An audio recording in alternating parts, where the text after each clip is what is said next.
Good evening, everybody. The Old Wolf here with you again for another episode of the Witch and Wolf Wisdom Podcast. It is June 28, 2022, 8 o'clock p.m. Eastern Standard Time, coming at you live from Rochester, New York, north of the fucking wall. Welcome. Tonight's episode, The Handmaiden's Rage. Shiya and I had kind of bounced this around a little bit with some of the obvious things going on in our world. Yes, Brother Jonathan, first comment. You get... Yes, hold on. Just for you. Yes. My brother. Connie, welcome. Good evening. Loves to everybody. Again, everybody that's out there, thank you for joining us. If you're on Facebook, welcome. If you're on YouTube, great. Welcome. Anybody out there, if you could like and subscribe, that helps us out a lot. To whatever degree you can. We do this free. No advertisers, no nothing. It is straight from me, from the witch, the views, expressions, etc., etc. Pretty much mine and mine alone, except, again, when the witch decides to jump in and spread her little magic fucking dust. I've got my opinions, damn it. Yes, she does. She has her opinion. Music most of the time is either mine or people that I know, and obviously, within the context that, certain rights belong to certain people, be it Broken Past, Carl Schumann. I will be expanding on that as we go forward. I want to open this up more to local music, and again, musicians who are not, let's call it for what it is, that are not getting airplay, that don't have a fancy record contract. But obviously, a lot of people bring a lot to the table. I've heard a lot of great music over the years that wasn't, on the radio or famous or any of that type of shit. But yeah, that's the type of stuff that we'll talk about as we go down the road. But again, The Handmaiden's Rage. Yeah, some of us are a little pissed off right now. Listen, again, I believe in this context, and I've spoken about this a lot over the years, not just so much as a man, but as a parent. As a human, I believe that in the purest sense of the word, we need to support each other in certain dynamics, be it civil rights, be it equality regarding sexuality, if your choices are outside the box. And in a simple dynamic, my belief is a woman's right to choose. Now, again, I don't say this in the context of debating or even really reflecting the context of morality, because I believe they are two separate elements, and that's some of the dynamic that I will talk about. But again, these are my views, these are my opinions. I try to the best of my ability to present what I see within not only an honest framework, but within a context to try and translate, to look at both sides, because I really do believe that that is the only way forward. If everybody just polarizes and sticks to their particular side of the fence, nothing fucking changes. And I think that's kind of evident by some of the problems that we have within our culture, within the framework of life, is that we just simply can't find middle ground. Now, I understand some things are debatable to the context of how do you find middle ground. Well, that's kind of what I'm going to try and attempt tonight, is to find some fucking middle ground. Now, a lot of people say that in the purest dynamic, men don't have anything to say about this, nor should they. And I understand that dynamic. If I'm being honest, I don't want anybody telling me what to do with my dick.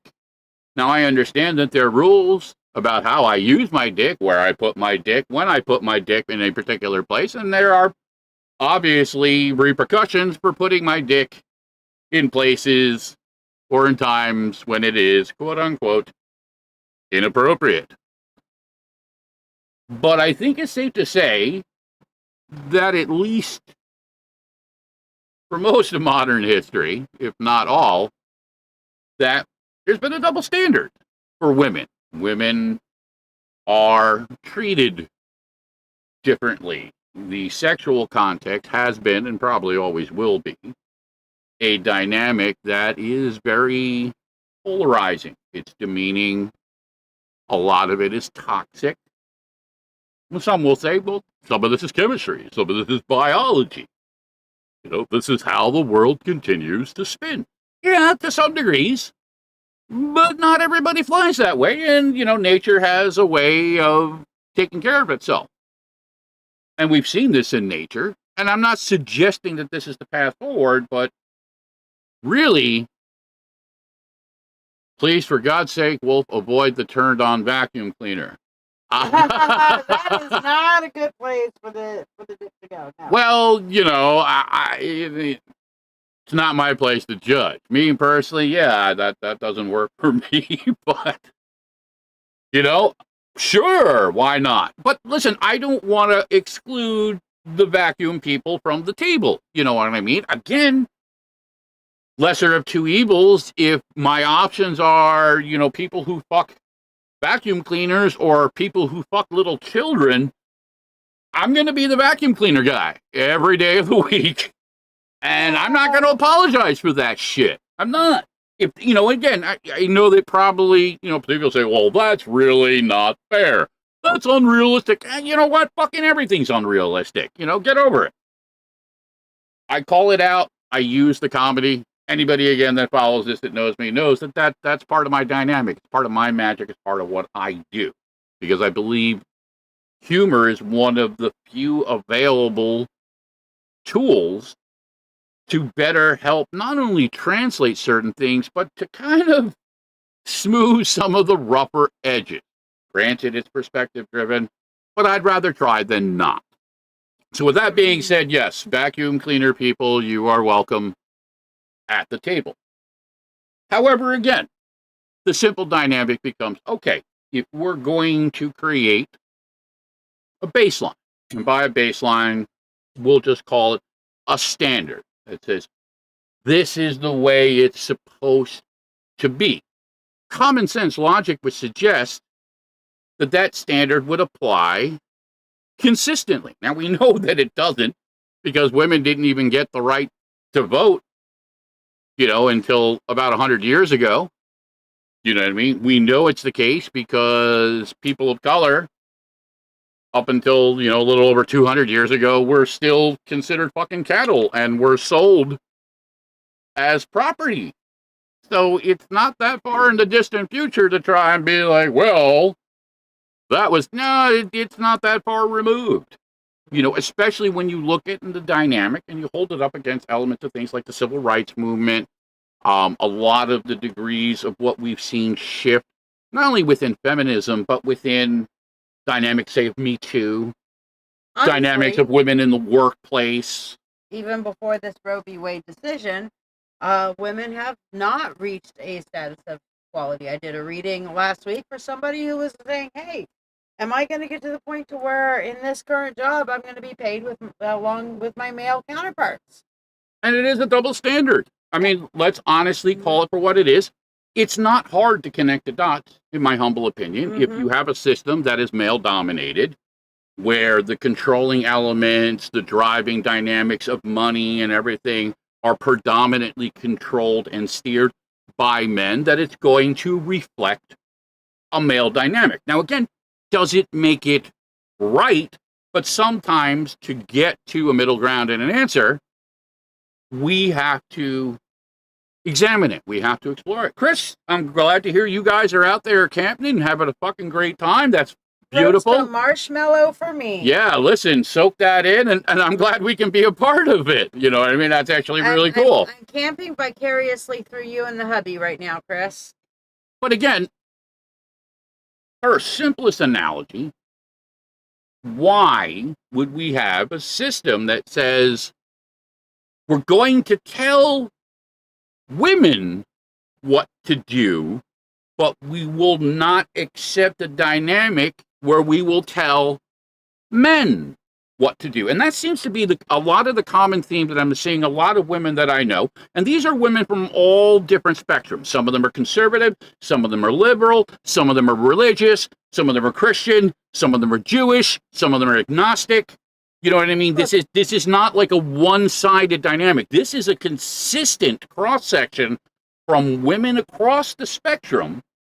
Whereas once you remove the morality context, it becomes a dynamic. Why are we going to create, again, a system that says we're going to tell women what to do, well, let's remove, but not tell men what to do? Let's remove the entire Roe v. Wade thing for 1 second from the equation. Please, by all means, since that's what they've done.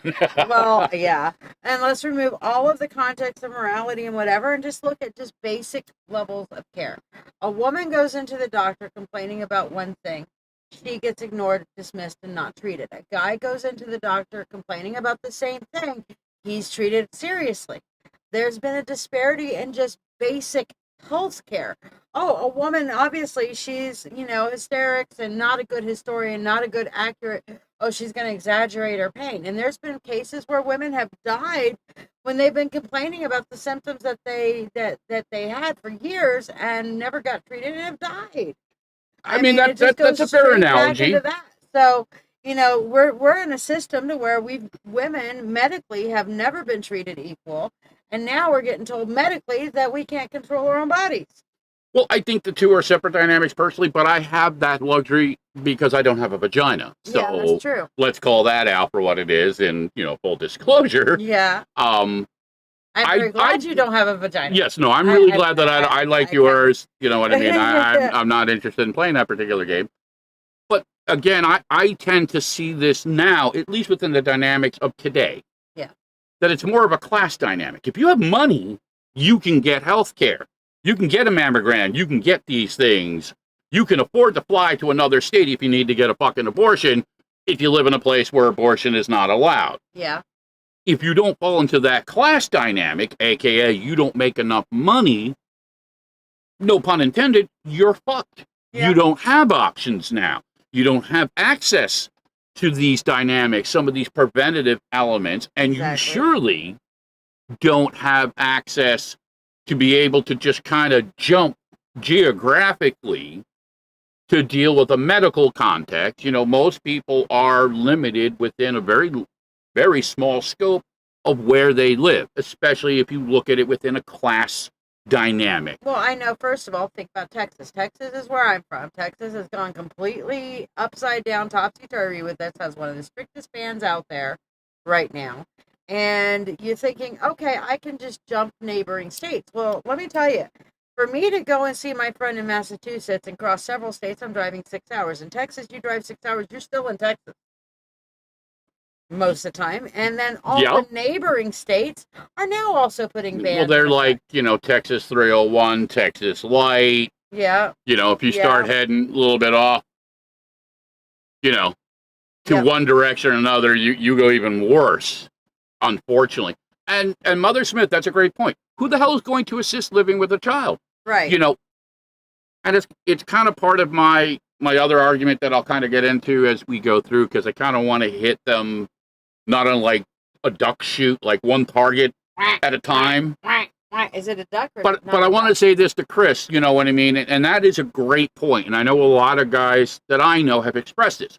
Chris says her husband feels like he doesn't have the right to speak on it simply because he's not a female. And I understand that. But here's the other side of that coin. I think it's incredibly important right now for men to support women to break some of the dysfunctionality, especially, again, if you believe and accept the simple concept that we as men do not have the right to tell women what to do with their bodies. And I hate to say it, but we as women need allies that people are going to fucking listen to, a.k.a. they'll only listen to something with a dick most of the time. Sometimes that is the case. So I'm glad to throw my dick into the fucking mix. There you go. All right, yeah, I'm that kind of wolf. We want some people with a dick to be allies and say, hey, I'm standing up for the women in my life. But it's also, again, if we're going to have the honest conversation. Yeah. I think most, if not all men, if presented with the logic, do you want anybody, especially government, telling you what to do with your body? I know I don't. Now, I understand, again, that we have to have certain dynamics of rules, but I think there's a difference between saying, hey, you can't force yourself on somebody, aka rape them or molest them, versus if, for whatever dynamic reason, you have to either look at an abortion or you have to look at, dynamics of birth control or any of the other elements that are within that scope. And I agree, Chris. I believe it's about choice. Yeah. The individual choice of each person to have that dynamic. I believe personally that it's reflective of free will. And you're right. Our rights are, in many ways, slowly being ripped away. Yep. But only certain ones. And this is what brings me to my next argument. The dynamic problem, at least within the way that I see it, and I'm going to now play the political target, the political duck in this, is this constitutional argument about not only separation of church and state, but in the dynamics of what government is supposed to do. Now, in its simplest analogy, the argument, and I think it's a viable argument that gun owners make, is that the Second Amendment guarantees them the right to have guns. And I understand that, okay? And I support that within a scope of not only common sense, but also, again, proactive elements to protect our children and the rest of our society. So we can debate on the details, but again, I believe and I understand the argument for that constitutionally. But here's where it goes fucking sideways. In one breath, we have people arguing that the Constitution says this dynamic, and we're going to uphold it. And that's what happened here in New York. The Supreme Court said, nope, we're not fucking around with the concealed carry thing. We're going to protect that constitutional. But in the next breath, and again, within a week and a half, not even, they're saying in this same dynamic, but the government can tell women what to do with their vaginas. Yeah. So the government doesn't want to tell you what to do with your guns, but wants to tell you what to do with your vagina. It's insanity. It doesn't hold water, and I think a lot of people, women specifically, see that argument for the bullshit that it is. It's convenient, it's cherry-picked, and it's hypocritical that you want to argue less government. You want to argue these conservative ideas, which, again, I identify with certain conservative ideas. I think, again, people have that right. Between conservative ideas and religious morality-based ideas. Thank you. That was going to be one of the other ducks, was the religious duck. But no, that's all right, because you're connecting the dots. That's really good. You understand how this becomes, it goes from a constitutional or a nationalistic context within the framework of our political system. So we believe that these are the things that we have. And then you have the dynamic of where one person's belief system now becomes the foundation to tell other people how they're supposed to live. And make no mistake, okay, when you start sliding into this dynamic, okay, not everybody's Christian. Not everybody believes and follows Jesus. I know that sounds like fucking heresy, but guess what? Our Constitution was designed, our country was built on a simple dynamic of the freedom of religious expression. And that's why it was so incredibly important, no matter how you spin the semantics, to separate church and state, because church by default is polarized within one dynamic. So you have to remove that variable. It doesn't say that people can't believe, doesn't say that people can't worship, and it doesn't say that people can't choose for themselves. What it says is that you can't choose for other people. Now, I say that again. You can't choose for other people. You can't have it both ways. You can't say that you don't want your right to this taken away because that's how you feel or that's how you interpret the Constitution, and then say out of the other side of your mouth that you want to take away somebody else's right to choice on that same foundation. It's hypocritical. Thank you, Brother Jonathan. Extremely it absolutely is. Extremely so. And that's okay. You know what I mean? I was debating this on Context the other day, and somebody came back and said, well, you should go and read A Course in Miracles. And I'm like, well, first of all, the Course in Miracles basis is love. And second of all, I'm not Christian. So why are you putting your Christian values on my thing? I don't follow your book. And listen, it's okay to have values. It's okay to believe in the sanctity of life. Yeah, okay? I do believe that. That doesn't make you a bad person. It doesn't make you a Nazi. However, when you proceed from the dynamic now that your God is the only God and that everyone else is less than if they don't fall in line to that, that's tyranny, okay? That's not the word. That's not Christianity, okay? That's your own personal interpretation of it. Okay, and that doesn't fly. That's why we have a constitution. Okay, that's why we have these dynamics that were built into the system from the beginning. Okay, and that's why history is so important, because history shows us the reasons why, and it gives us the perspective to not repeat the same fucking mistakes time and time again. Mother Smith says it really good. Women have been treated as property. Yes. In the dynamic, slavery had many layers to it. You know, at the bottom, unfortunately, you had people of color who had absolutely fucking zero rights. And then, you know, from there you had, you know, your Irish and your indentured servants. And then, you know, one step up, you had, you know, Native Americans. And then from there, you know, women had a little bit better, but only if you were a white woman, or at least appeared white. So, you know, all these dynamics were layered, as Chris says, with hypocrisy. They were layered with one-sided elements that were not honest, that were not fair, okay?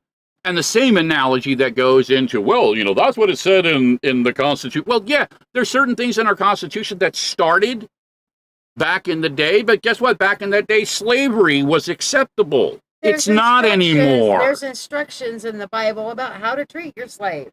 Not that it's not okay to own slaves, but how to treat them. But again, it still gave a context to suggest that somehow people that were less than could be exploited, could be utilized, manipulated, whatever word you want to slap on it.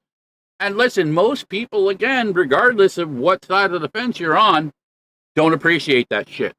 If history has taught us anything, it is the number one thing besides class that drives conflict, with sex being, you know, a close third running up. Yeah. But that, again, goes back into the whole framework of, you know, toxic masculinity and the dynamic of what has been conditioned, at least in my opinion, from a cultural and a societal standard throughout many, many, many, many generations. When you sexualize women, when you take away their identity and then you superimpose it with this illusion, not only have you, again, reduced them into property, but you've basically created a context where they can never quite live up to it. And that's a control mechanism. That is, again, atypical to some degrees of everything that religion supposedly teaches. I am 1000% pro everybody having whatever religious or belief system they well, unless you're a like Scientologist. Scientologists gotta fucking go. But, you know, I am 1000% pro that. But I am not pro somebody enforcing their beliefs on me. You know, there's so many elements where we're seeing that going away. We've mentioned the Miranda rights have now been removed. Yep. To have your Miranda rights read to you. It's also now okay for teachers to lead their class in a public school system in prayer. Yep. And I'll tell you what, I went to a Christian school growing up. I was indoctrinated, raised in that biblical context where we had to do catechisms and everything else in school, the whole 9 yards. And when I got to go to public school, because I changed over to paganism when I was 12, and I hid that fact. But when I got to go to public school, that was one of the biggest reliefs for me, because that was one safe place where I didn't have any religious context forced down my throat. One safe place. Well, here's the problem. And now as we move on to the religious stuff, within the framework of our society, and I'm just going to speak within the limitations here of the United States, because that's where we're from. So I will, right off the bat, qualify this with, depending on where you are in the world, this dynamic plays out a little bit differently. It tends to repeat, AKA, you go out into the Middle East and you go to Afghanistan, women out there are treated even fucking worse. And it is specifically behind a religious context that I believe has been misinterpreted from the writings of Muhammad and, a lot of the variations that you will see within the Muslim framework. But I digress. Within here in the United States, the overwhelming, let me rephrase this, the greater dynamic tends to be a framework of Christianity, be it Protestant, be it Catholic, but within the dynamic of the Old and the New Testaments, Jesus, that whole dynamic, okay? You're gonna die. You're gonna go to hell if you don't do this way. So this is the majority dynamic that you will see within the United States, okay, when compared against everything else. Or at least the vocal, most vocal. Again, and the numbers shift. I don't know to what degree you can believe certain aspects of, polling or how people identify, but it has been, at least for, the duration of our country, the prevailing religious dynamic, and it's many variations, a Mormon versus a Baptist versus this versus that. They're all different dynamics within the context of, of Jesus and God. And they all fight with each other. Well, some of them do, but again, we digress. Yeah. The context being, again, that these variations have now shifted the dynamic within our political discourse. Rather than dance within the playground, they want to take it over. Or at least that's what it appears some of them want to do. They want to remove the religious barriers. They want to bring dynamic back into the school systems. Because here's the thing, and this is a historical fact, and it's been documented since the beginning of Christianity.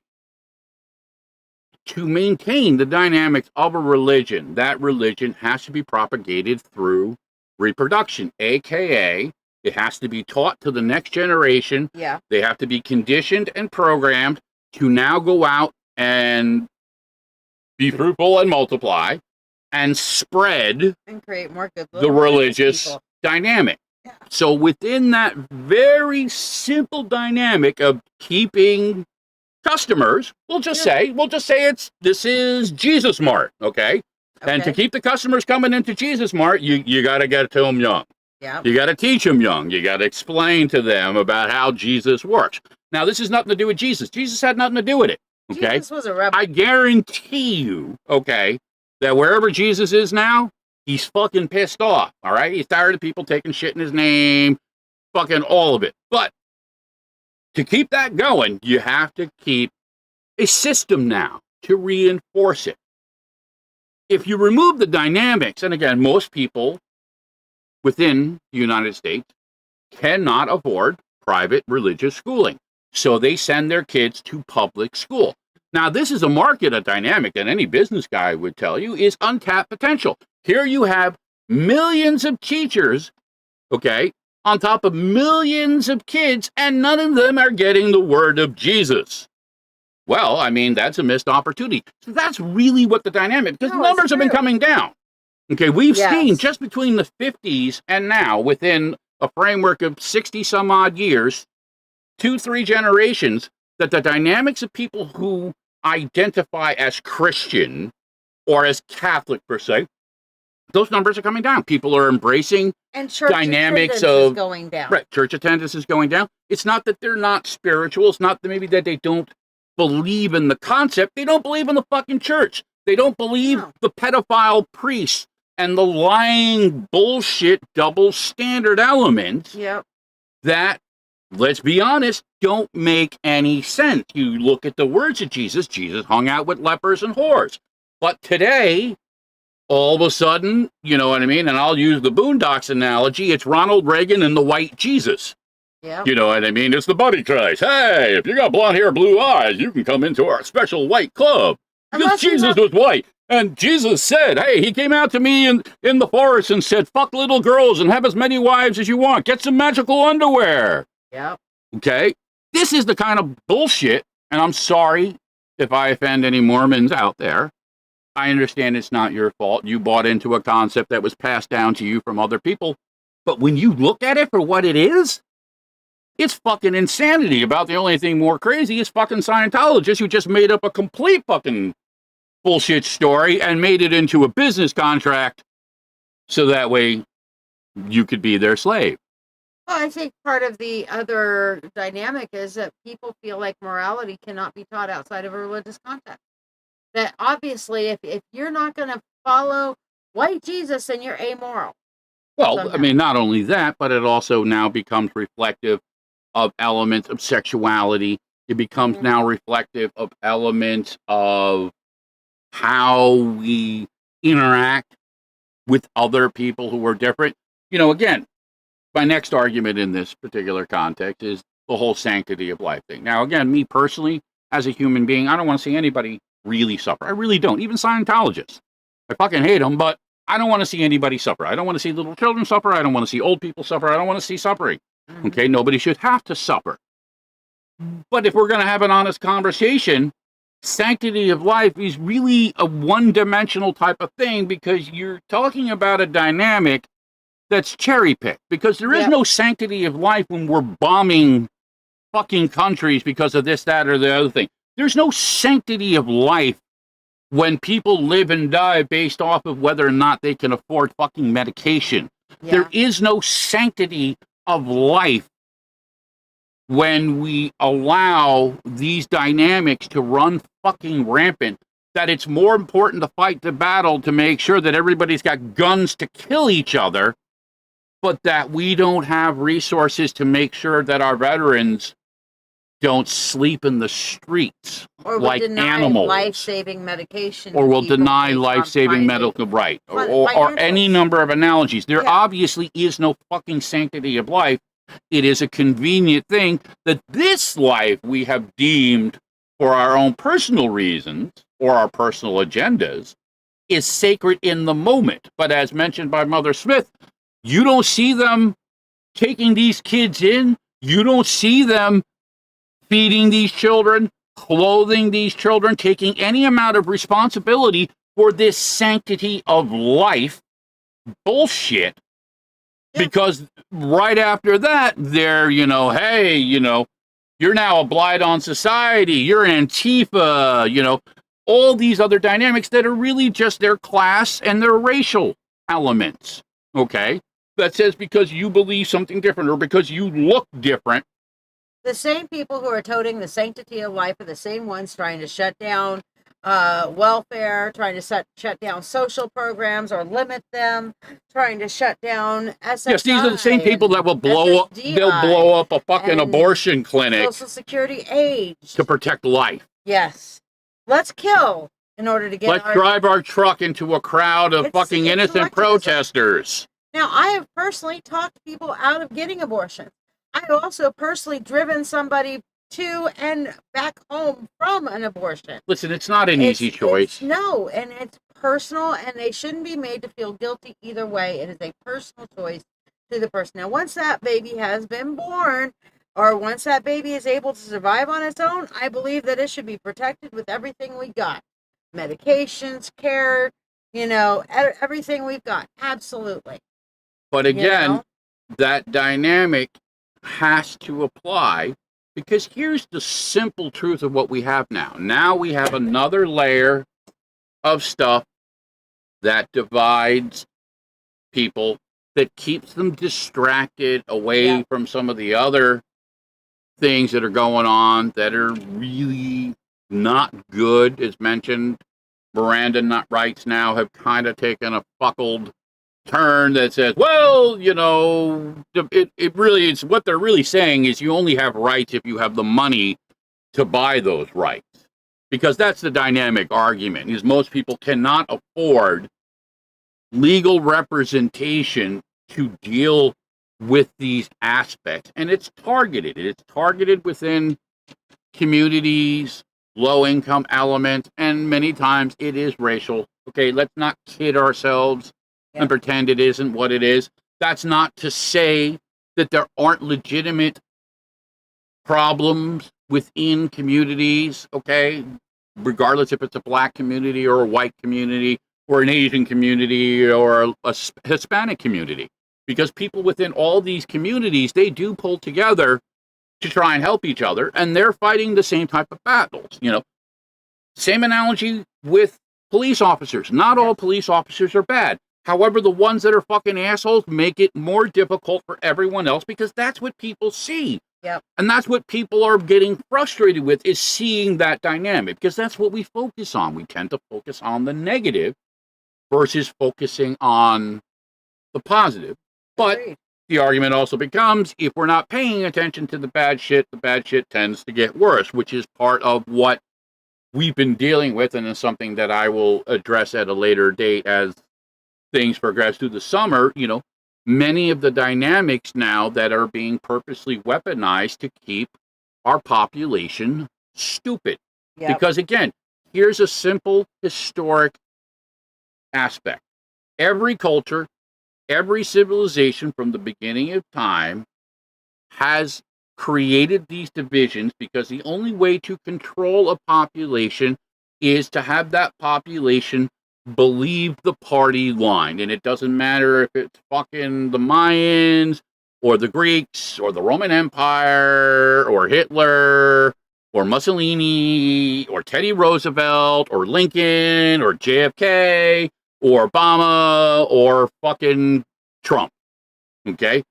Now, that's not to say that they're all in the same spectrum. It just means that the dynamic of how systems within cultures and societies work in any civilization is directly related to that aspect. That's why the church works the way it does. That's what happened when the Jews left Egypt. Okay, that's what happened in the French Revolution. That's what happened in the Russian Revolution. The fucking examples go on and on and on and on and on. And it is a human dynamic that people eventually hit the threshold where they've had enough. They've had enough lies, they've had enough manipulation, and they rise. And they tend to rise violently. It is, again, a human reaction. So we have this dynamic now that's playing out, and my fear, and I think a lot of people's fear, is that it's just going to get worse. Well, right now we're at the point to where if we all feel like, or at least those of us with rational minds feel like the judiciary system has been compromised and is now no longer providing checks and balances to the other two branches of the government, the executive branch and the legislative branch. So what we've got to do is somehow find a way to provide balance now to balance out the judiciary with the other branches. And Chris, it's on a very, very good point. And I think it's, again, a dynamic that is shared to different degrees by a lot of people. And it's simply, she says, I feel like all systems are corrupt and broken. And it's based on what she's seen and experienced. And I tend to agree with that. Now, that's not to say that everything is completely fucked up. There's a difference between a system that is broken and a system that is corrupt. Yeah. They are two different dynamics. And not everything that is broken cannot be fixed. You know what I mean? Yeah. However, something that is corrupt tends to be much more difficult to counter. because that corruption is usually based off of, well, not just systemic, but it is based off of exploitive elements, lies, manipulation, hypocrisy. You know what I mean? And, sometimes, and we've seen this recently within these past few years, it has become now the standard that there's no accountability for certain dynamics. Okay, there are people that are out there, and I'm not going to name names right now, but there are a lot of people out there running around talking things that are absolute lies. They know it's lies. We know it's lies, but a lot of people are still believing the lies because they believe in the other dynamics that these people supposedly represent. AKA within, especially within conservative circles, but also within liberal circles, because a lot of people who identify as liberal don't identify with some of the deeper, crazier dynamics of things. Okay. And most people, and at least it's been a dynamic within our culture, again, within the United States, that there really people were more of a middle ground. We had the extremes on both ends of the spectrum. The running joke is, you had your deep right wingers who, are all about, about guns in their trucks. And then you had on the other end your fucking tree huggers that were dirty hippies. That's not the case anymore. Now it's gone way out of whack. And I think it's going to be really imperative for everybody going forward that those of us who understand it, regardless of what side of the fence you're on, that we have to get more people back to the middle. We need to release extremism. Yes, that's a great analogy. Down to. We need to release the extremism context. Because I'll tell you what, I sometimes, most of the time, lean left of center, but I stand into the center for the most part. I dance back and forth. I go a little right of center. Yes. But the fact of the matter is, I'm dancing around the center, and I use my brain to choose where I'm going to vote and cast my vote. I have seen some absolute kooks on the far right, and you know what? I've seen some absolute kooks on the far left, and I just sit there and I scratch my head and say, how can y'all rationally believe some of this stuff? On both sides. It's the extremism that people become so polarized that they don't engage their brains. Well, again, it becomes a heart context. We're living in a system now that does not reward it. If anything, it rewards bad behavior. It rewards liars and manipulators. I spoke on this on social media the other day, that our systems are designed. Weaponized empathy is taught. It's taught as a sales technique.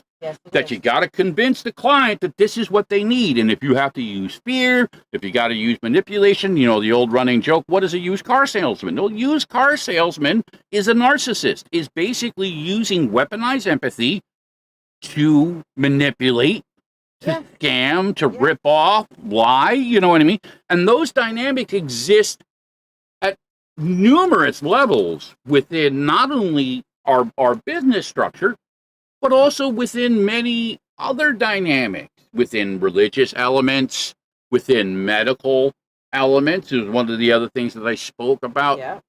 The dynamic that we want to label people, pharmaceutical industry, they want to turn children into customers. Oh, well, he doesn't act the way that we want him to. He must be this, or he must be this. So, let's throw him on some Ritalin so we can shut him the fuck down, and he becomes a more responsive drone now. He now becomes complacent, controllable, or he or she, or it, whatever the case may be. But again, here is the problem now. We are stunting creativity, imagination. We used to be a country that created things. We don't create things. You talk about, dynamics within our system, and some of you that are a little bit older will understand, the dynamics of how manufacturing for the middle class has just gone completely out the fucking window within this country. And now things are made out in fucking sweatshops on, fucking China or Ireland. And listen, I don't begrudge anybody making $1, but, at some point we got to look at it fucking honestly. When we put more emphasis on cheerleading than we do on math and science, guess what?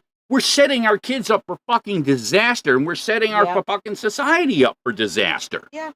So, again, we have to recognize that every child has different outlets and different abilities, and work on encouraging all those aspects. You can't expect a fish to go climbing a tree. I mean, again, some of it is perspective driven. Chris makes an interesting point. She asked, did we see that kids are being taken into the system are being sex trafficked? And there are a few different government agencies that are involved in this. Over 950 children missing from foster care should be enough to see and understand. There's just Missouri. She's not right or left, but she's seeing this and hearing this everywhere. Some of this is a dynamic that certain things are getting exploited. And I don't think anybody with any amount of intelligence will believe for a second that nothing's going on. I don't know to what degree. I don't think that it's per se governmental agencies. I think it's people manipulating elements of positions of power. This is the same problem that the Catholic Church has within a lot of their priests, is that instead of dealing with the priest that is fucking little children, they just take the priest, they whitewash it, and they send them someplace else to fuck with the children. So you have the human condition that people, men, women, and in between, will abuse, will take advantage, and will manipulate elements as in a position of power. Teachers do it, priests do it. You know what I mean? There's, again, a whole litany that you can make a case for. So, yes, there is a case to be made that, in certain elements, this is probably happening. Okay? Yeah. Again, to what degree, I don't know, but I do know that our systems are really not designed to protect children. They're designed to get them off somebody else's plate and somebody else's problem. Yeah. Because we talk a really good talk, but we don't want to pay for it. Okay? We don't really want to deal with the hassle of trying to figure out, hey, what the fuck is wrong? And a lot of these kids are coming with a lot of extra baggage because maybe one or both of their parents were drug addicts or this or that. Some of it, obviously, we know that, humans have been manipulated for a whole variety of reasons, be it sexual, be it about money. So, we know that it's going on to different degrees. But again, I believe it's more of a dynamic of people taking advantage of some of these elements versus a systemic context that, that this is what it is. Well, and that goes back to the whole weaponized narcissism, is that they learn the rules and then they learn those little dots between the lines. And that's what they use. And so it comes back to 3 words, in my opinion, on how to get this fixed. And it's 3 words that are the beginning to everything here in the United States. We, the people. Well, again, you got to get the people to agree within a dynamic enough. But here again lies some of the dynamic problem. It has been said, and a few people have said, that our system is actually designed and is supposed to be a minority-based system, which I don't know where that reality ever came from. I think it's self-serving, but I understand that everybody needs to feel that they're a part of, and I don't begrudge that we're going to have disagreements.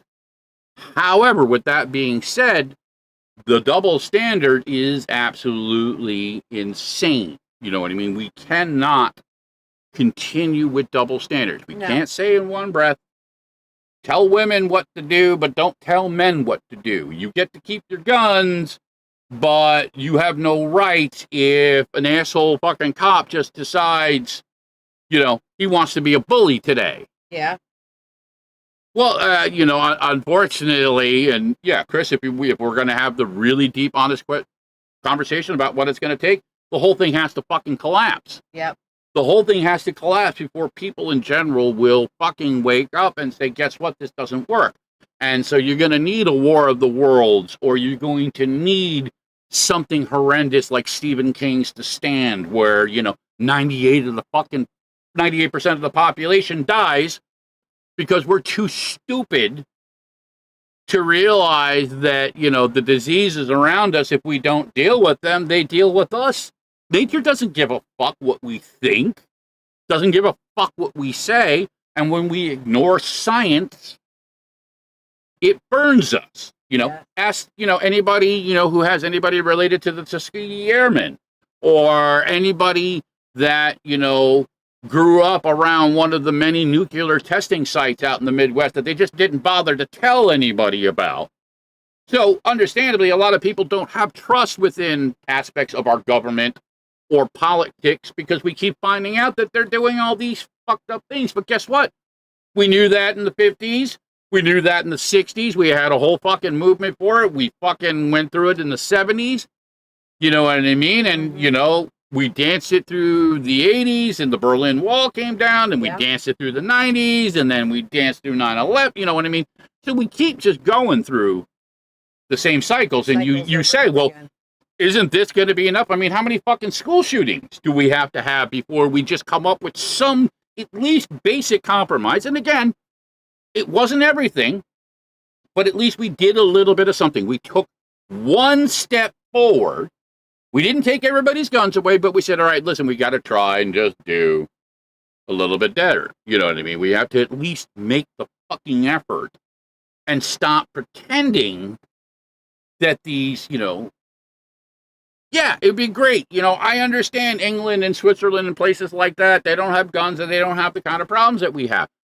We have too many guns. You're not going to be able to take it away without creating a complete chaotic fucking anarchy dance. That's just not going to work here. So you have to be honest about it and say, okay, we have to come up with something else. We have to come up with a way to at least attempt to better protect our children and make sure that people who have proven that they're not capable or undeserving of that right, just like if you drunk drive, you lose your fucking license and you're not allowed to drive a car. Why is that any different for guns? Why are we going to regulate who can drive, but we're not going to regulate who can own a weapon? Because it's fucking insanity. Somehow, 600... How many fucking people die every year from fucking car accidents and drunk drivers? Oh, a lot. You know what I mean? But in the same analogy, how many women are abused every day? A lot. How good, any woman out there, I'm sure, who's had this experience, how really good is a fucking restraining order? But you brought up a good point quite a while back, which is, we've trained people to be drones. So you have the vocal minority and the silent majority, and the silent majority needs to start saying something.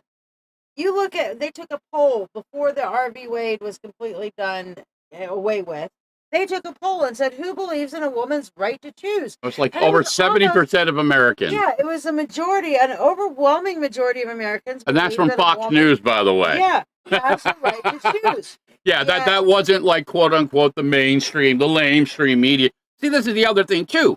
We have now demonized journalism. Mm-hmm. We have now demonized science and academia. But and we everybody also has that belief of you can't fight City Hall, so most people just don't bother. Well, I mean, again, the system is not designed, as Chris mentioned earlier. Some of these systems are corrupt, and they're blatantly corrupt. The deck is stacked. If you have money, the standard is different for you. If you don't have money, okay, that is very the true. standard is different if you come from a particular dynamic. And it usually again involves class and money. Now, that isn't to say that people don't break through, because they do, but it's much more difficult and much less from a pure numbers perspective. But also in the same dynamic, everybody should have a basic right to that happiness, that quote unquote American dream. So I understand when people get angry when they can barely take care of their bills and pay their kids, but they're paying taxes for people who are basically sitting on their ass and not doing anything, who can't even speak the language.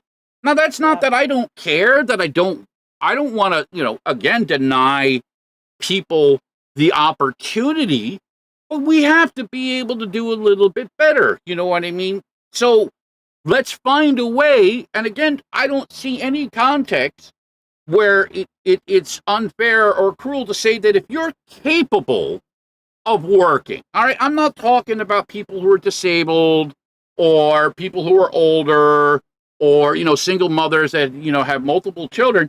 But if you're capable and working, able to do that, why don't we put people to work, fixing our roads, fixing our bridges, cleaning our parks, doing the dynamics of all the things that we see every day that we know needs to be fixed.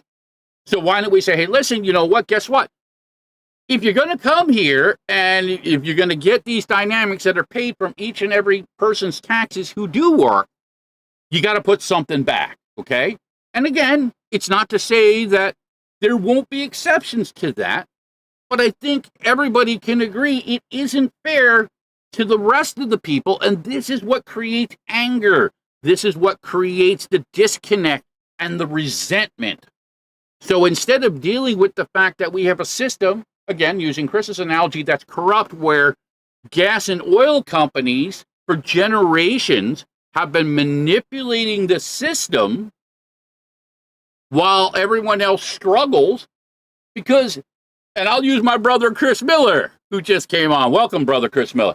Hey. Brother Chris Miller will tell you, as I know, that every summer for years, it doesn't matter who the fucking president is, every summer the gas prices go up because that's traditionally when Americans travel more, they take their vacations, so by default they do more driving. It's business, okay? Yeah. It isn't about Trump, it isn't about Biden, it's about Mobil and Exxon, the corporations that they're the ones who actually control it.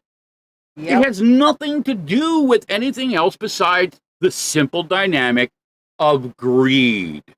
It's the same analogy within the pharmaceutical systems. Pharmaceutical systems aren't there to cure people. There's no profit in that. No. That's why we're one of the last countries that has a for-profit medical system. It's about customers. So we put children on drugs, not only just to control them, but to make money, okay? Yeah. And we do that to diabetics. Yep. We do that to cancer patients. Yep. We do that for people who are pregnant. We do it on every scope, every level, every dynamic of healthcare. Whatever in our system is based on whether or not you have fucking money. They now, granted, not interested in cures. We have some basic security nets. You can walk into an ER and you can get basic treatment if you're fucking bleeding to death. But, and my brother Chris will testify because he struggled on this. You're not going to get on a fucking transplant list. You're not going to get the same quality of care unless you have that high-end insurance, unless you have that money to get it. It's the same analogy within the school systems. If you have the money to send your kid to a high-end, private, specialized school, then your kid gets a better education. Mm-hmm. But if you happen to live in an inner city where there's no budget and the schools are basically fucking shooting galleries, how the fuck is any kid supposed to learn in there? So we just keep pumping out generational dysfunction. And then we all stand around and look stupid like, well, how the fuck did that happen? It is systemic, as Shiya said. Yep. But some of it is also because, again, I'm using Chris's analogy, because some of these systems are corrupt. Yeah. Okay? They're designed specifically to manipulate people. I tend to identify within the framework of Native American, not only cultural, but ideology. And you're right. They were much more in tune with the natural order. They had natural remedies. That isn't to say that there weren't dynamics that science can and does now, especially in the here and now. But within a framework of, and we'll call it family values, I think they had a better grasp and dynamic on that than a lot of other cultures. They were before a lot of different dynamics. They had these systems in place well before Christianity ever showed up. You can debate to certain degrees this, that, and the other thing, but, they made it work. And we know that because we basically had to kind of, herd them up and shut them down because we wanted what they had. But even the healthiest immune systems can be compromised by some of these super bugs that are out there. For example, smallpox blankets. Some of it is environmental now because we've done damage not only to, a lot of the systems, but now we've introduced so many other dynamics into our food system, into our water supplies. So there's a whole lot of variables now that are in play. Yeah, Child Protective Services is another one that, depending upon who you get, you might actually get somebody who gives a shit, or you might get somebody who actually knows how to spell acetaminophen. It's a crapshoot. You know what I mean? But again, this goes back to the simple dynamic that, most people don't want to put money into anything that doesn't directly apply to them. They don't look at the dynamic of how it carries over, and that's because they're spread too thin. And you can't blame them. You think about it. Single father, you know what I mean? He's got 2 kids, all right? He works a job in the local government, so he doesn't get the really high-end wages, but he's got good insurance. He's got a pension type of thing, and if he follows the thing, he's got a little bit that, will carry him forward when he's done. The system is not on his side, you know what I mean? There's no dynamic, again, especially for single fathers, you know what I mean, within the support. Stacked against the single father. And again, he does the best that he can, you know what I mean? He works multiple jobs. He lets his health go to shit in the context because he has to pay the bills. He has to make sure there's Christmas for his kid, that there's food on the fucking table.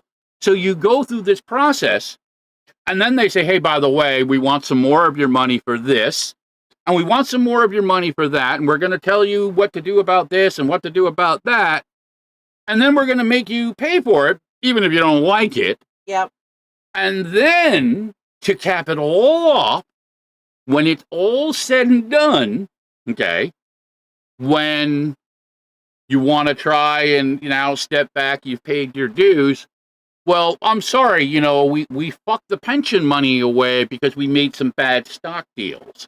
I'm sorry, the cost of living has gone up 485% because everybody's so fucking greedy that enough is never enough. And inflation is out of control. So instead of a dynamic where, again, we have controlled prices that say, hey, you can't charge $500 for a bottle of fucking water, but in the same analogy, you shouldn't be able to charge $7 for a gallon of gasoline that we all know didn't cost them that. Right. Okay.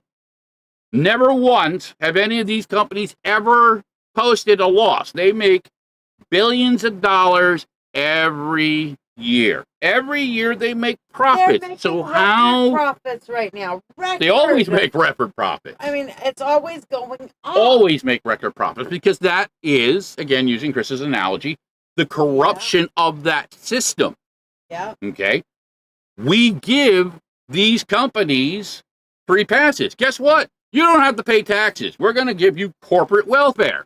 But we're going to tell Chris, or we're going to tell Chris, and I'm using Chris Burns and Chris Miller as analogies, we're going to tell you, no, we're going to take 20% of your fucking check, okay? And we're not going to pave the roads. We're not going to do anything. We're just going to take the money and use it in an analogy for this, that, and the other thing, which most of the time doesn't apply to anybody. Or, again, the context of like child support. You know what I mean? We want to tell women what to do with their bodies, but men somehow are not responsible. And again, here's the fucking case. You take a guy, an honest guy like my brother Chris, who worked and did everything, made it a point to do the harder thing in raising his children. He could have taken off like a lot of fuck boys and fucking assholes have done through the years, but he didn't. Okay? But he's got to pick up not only his slack and the slack for his kids, but he's got to pick up the slack for every other fucking scumbag asshole who doesn't, who skips out. So guess who's paying? You know, the taxes are what pays for the prison system. All these people, when they go to prison, that's not a free ride. You and I, anybody who works, is paying for that. Yeah. So we're paying for a system that rewards basically to just basically fuck off. Oh, I'm not going to do that. Come get me. And then they come get them, and then, you know, it doesn't work. We know that. But, and again, double standard. If you created a system that says, hey, guess what? If you do this, now there is a definitive context. And to some degrees, it can be enforced. But again, I think any woman that's gone through this, and Jennifer mentions in the context, to go through that process and system to try and get child support and to actually get it enforced, not only is it a fucking nightmare of red tape, God, yeah. you have to have money to have attorneys to get you to that point. So if you need the child support just to fucking survive, how the fuck do you, you know, again, it's just insanity.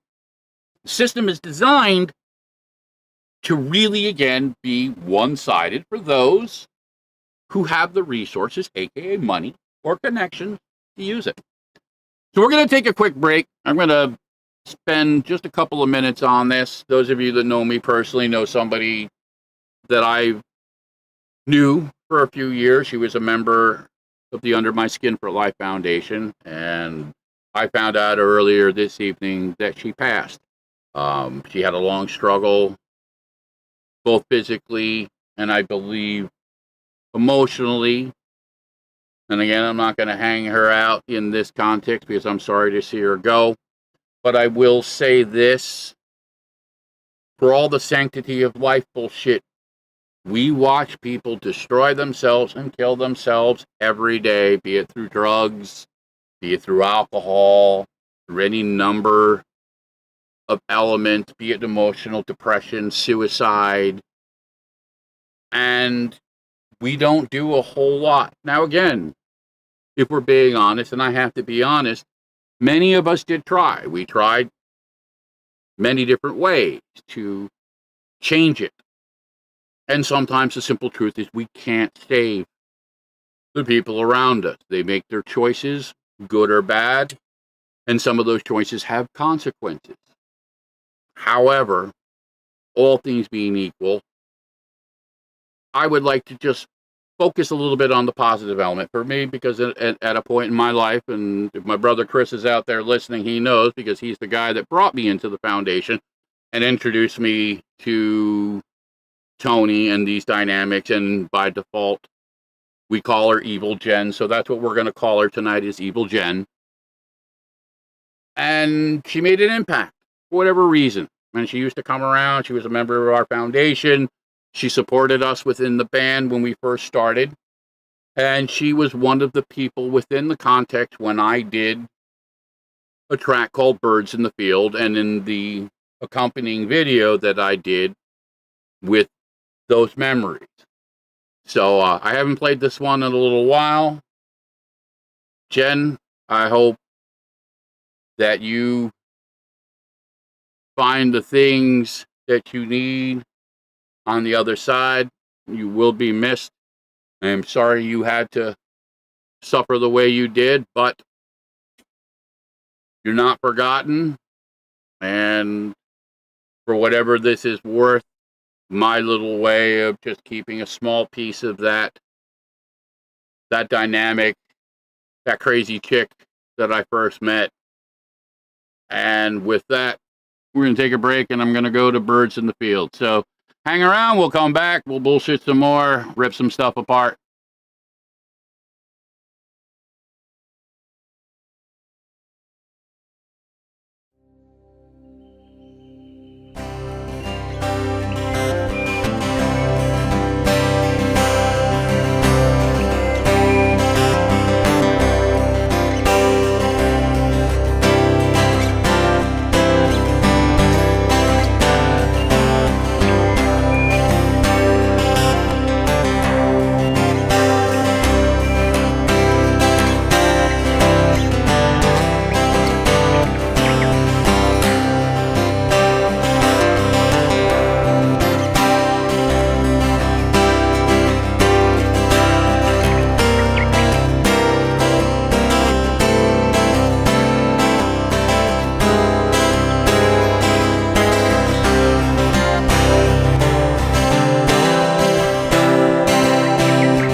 So yeah, that was Birds in the Field. A lot of the images in there were done by a photographer down in New Jersey, a guy by the name of Jeff Crespi.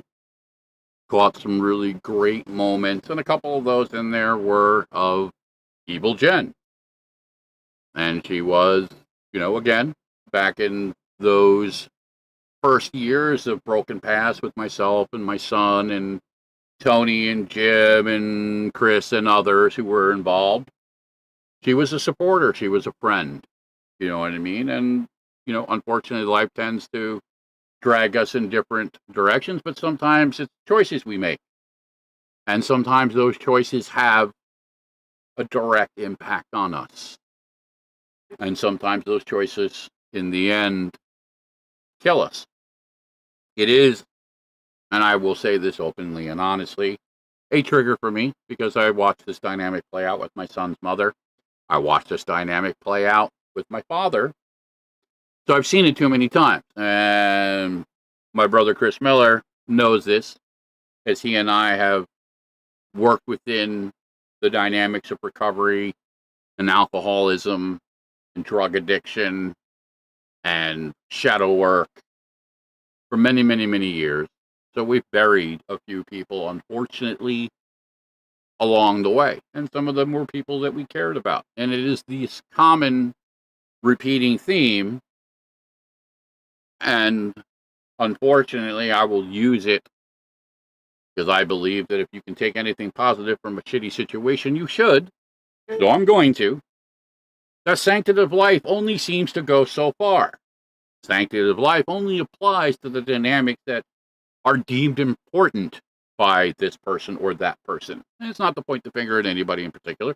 We're all guilty of it to different degrees. Our worlds, our lives are what they are. And we tend to focus on the things that affect us, the things that are important to us, until shit carries over into our backyard and it's somebody that we know or somebody that we love or even somebody that we fucking hate. Well, we all have this mindset that we never think it's going to happen to us, or it's never going to happen. To some degrees, but it's also about the dynamic of the world we live in and how these things tend to carry over. And in the direct application, you know what I mean, we will assign sanctity based on a particular dynamic. We'll say, well, we have to protect life, but at the expense of the mother. You know what I mean? I know one of the more outrageous dynamics that I keep coming up in this argument is, if we're going to try and find a balance with the sanctity of life, how can we not at least have basic elements of, I'll call them the variables, the exceptions, AKA, if a woman is raped, in what reality should she be forced to carry the child? Some fucking bullshit argument about how this is supposedly God's will does not fly. It's fucking, in my opinion, offensive. Yeah. To try and approach anybody who has suffered that type of violation with, some one-dimensional, oh, this must be God. No, but bullshit. If it's not God's will. This is man. Yeah. Okay, and I say that as a spectrum, not just in men, but this is the human condition. If Please. you're going to get into the point where you're saying, okay, it's okay in this case, but it's not okay in this case, then where do you draw the line?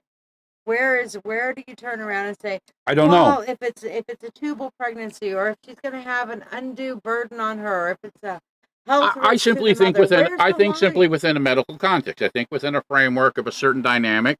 I thought the balance that we had, that up until a certain point, I don't remember, I'm not 100% fluent on this at 18 weeks, 26 weeks, whatever the case may be, but within a reasonable time frame. Yeah.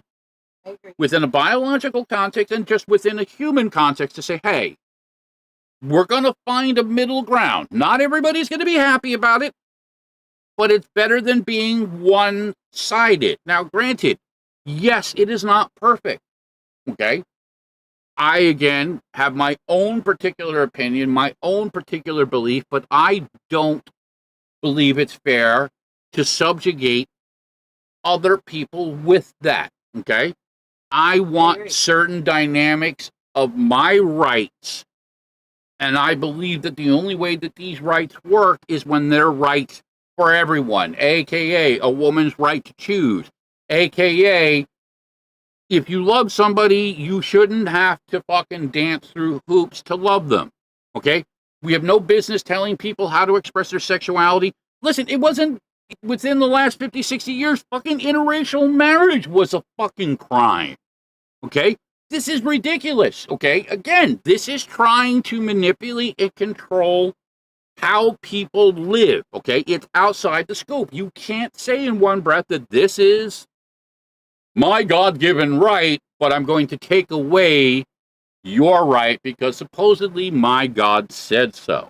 Yeah. Okay, that's what drives the conflict. That's what drives the hate and the disconnect and the rage and all this other stuff. If we find the middle ground to at least some better ability, now ultimately that may simply translate that, some places in this country it's going to be illegal and some places in this country it's not. But it's going to still continue to cause conflict. It's still going to create chaos, going to create division, extremism. All of these things that we need to find some way to eliminate. Well, again, how do we start that process? And again, I believe the simplest analogy is that we talk about it, that we share the dynamics. We try and look at it from someone else's perspective, not just our own. Now, that requires dynamics of humility, and it requires dynamics of being open-minded to saying that, it isn't just about me. It's about everybody in the context. And granted, we're not going to be able to agree about everything, but we should be able to find some basic middle grounds and things. Everybody, I think, can pretty much agree that we need to do a better job of protecting children, that we need to do a better job at taking care of our veterans and our senior citizens, that nobody should have to starve, nobody should have to freeze to death in the winter because they can't afford the bloated fucking energy bills, okay? And why should somebody, freeze to death when you have multi-billion-dollar corporations that could give everybody free energy for the next 50 years, and they would still be rich? Yeah. They would still be rich. But there's always some way that they justify that this is the way it happens. Well, it's semantical. It's about, again, what I want, not what you want. No, it's what I believe is good, not what you think is good. It's a lack of consideration for others. And especially within the dynamic. And let's call this for what it is. It is my belief as a man and as a human that many of these systems are designed purely and only to control. Yes. Because guess what? That's what we've done to women historically. We want them to be breeders. We want them to be whores.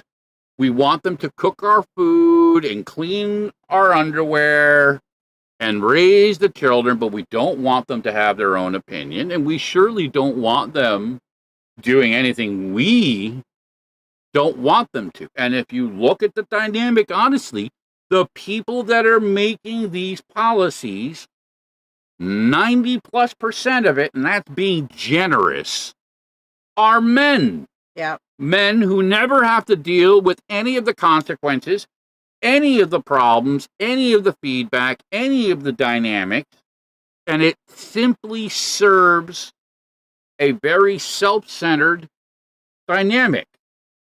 And regardless if it's based from a sexual context or a religious context or whatever fucking context, it's hypocrisy. Yeah. It's one-sided, and most people don't appreciate it. It's the same thing that drives the gun debate. It's the same thing that drives the immigration debate. It's what drives the racial debate, as the simple concept of if you're different, somehow you're less than. If you identify as a chicken, somehow you're less than. If you're a black man who's with a white woman, somehow that's a crime. Or if you're just two white women and you want to get married, somehow that's threatening other people's children. Yep. These are all bullshit justifications and spins because somebody else doesn't like that dynamic. It really has nothing to do with them. All of this is theoretical. Now, granted, I understand when it crosses the line. So when you have a 28-year-old man who chooses to identify as a woman so he can compete on the women's swim team, yeah, we've got a problem. That's taking it too far. Moderation. In my opinion. It's not that I don't want people to be able to participate, but if we're going to be honest, then we need three divisions. You need the men's division, you need the women's division, and you need the we don't identify as anything division. Okay? It's not fair to men, and it's not fair to women on either side of the coin. And it's especially not fair to children to force this dynamic into elements of our society. I get it that we should all have that right to choose who we love, how we love within a basic framework. But it doesn't give a justification to say, well, because I identify as a child molester, I should be able to go out and fuck children. No, we can all agree that that's not an acceptable standard. But in the same element, we're going to say, hey, you know what I mean? Doesn't matter if you got raped by your father at 13 years old. It must be God's will. You're going to have this child, regardless if it fucking destroys you and the rest of your life. Under some bullshit religious curtain, instead of saying, hey, listen, we're going to set some basic standards. We understand that it's not something that's, going to be easy for everybody. But at least this way, we can remove some of the crazy dynamic from it. Yeah. And actually start to address it. Because I think it's safe to say, if we had a system, and I say this with a big fucking if we actually had a system that protected children, that protected parents, that gave them the resources and the support systems that they needed, people might be more inclined to not have to go to the abortion element. That's still not going to address the dynamics. So some people, they just don't want to do it, justified or not, whatever their reasons are. That's their personal dynamic. And again, I don't want anybody telling me what I can do with my body as long, again, as it's not hurting anybody else. And then there's where the argument falls apart. So, well, that child is somebody else. Well, where does that begin and end, really, in that dynamic? Sanctity of life, doesn't apply here, there, and everywhere else. So we set a basic level. And within the biology, again, that framework, I think, is a safe dynamic to say, hey, up until this point, we understand, we don't have to like it, but this will be the line. And then after this point, unless it's something within a framework of a medical emergency, again, if it's going to kill the mother, or if it's going to make the child, so damaged that it has no framework of quality of life. Because again, it's real easy to talk about the sanctity of life, but who the fuck talks about the quality of life? You know what I mean? Especially again, if you're talking about the child of a crack whore. Okay, I'm sure the crack whore may or may not have wanted to be in the situation he or she is in, but it doesn't change the dynamic now that's going to carry over. So is that actually better for the child? Is that actually better for society? Is that actually better for anybody to force that dynamic under the guise of, well, it's a life, we have to protect it? Well, you're not going to protect that life, after it's fucking born. Right. You're going to let it sleep on the street. You're going to let him or she or it learn all these fucked up dynamics and become, again, another part of the dysfunctional, broken elements around us instead of simply saying, well, you know what, maybe this is the lesser of the fucking two evils. You know what I mean? Maybe that this is just a better compromise in this situation. It doesn't mean we just want to go out and start killing children at random. You know, I don't think anybody believes that. I'm sure that somebody somewhere will argue that dynamic, but it's the same dynamic that they argued against ending slavery. It's the same dynamic that they argued with giving women the right to vote. You know what I mean? So it's a bullshit argument. And it's an argument that's really just based off of exploiting fear. It's in context of control. You know what I mean? You know, and there are many dynamics where we see, again, the lack of accountability, and Chris brings it up. Yeah. You know, we're so concerned about, you know, the life of children, but we don't even watch what the fuck they're doing on the internet. You know what I mean? We have so many examples of shit that's just so far out of control within these dynamics, but that's okay. They're alive at least, but they're not. There's no quality of life. You know what I mean? And when you factor it against the reality, the truth of what we all have to live within, you know what I mean? You got to call it for what it is. You know, I'll be the first one to admit, you know, I love children. I'd love to help as many people as I could, but I can't save the world. I can't afford to pay for all these children. We can't do it the way that the system is designed. So we either have to find the compromise or we have to redo it. You know, it's Chris, I think it's a disconnect. I think that, again, that our society has been edging more into this kind of disposable mentality.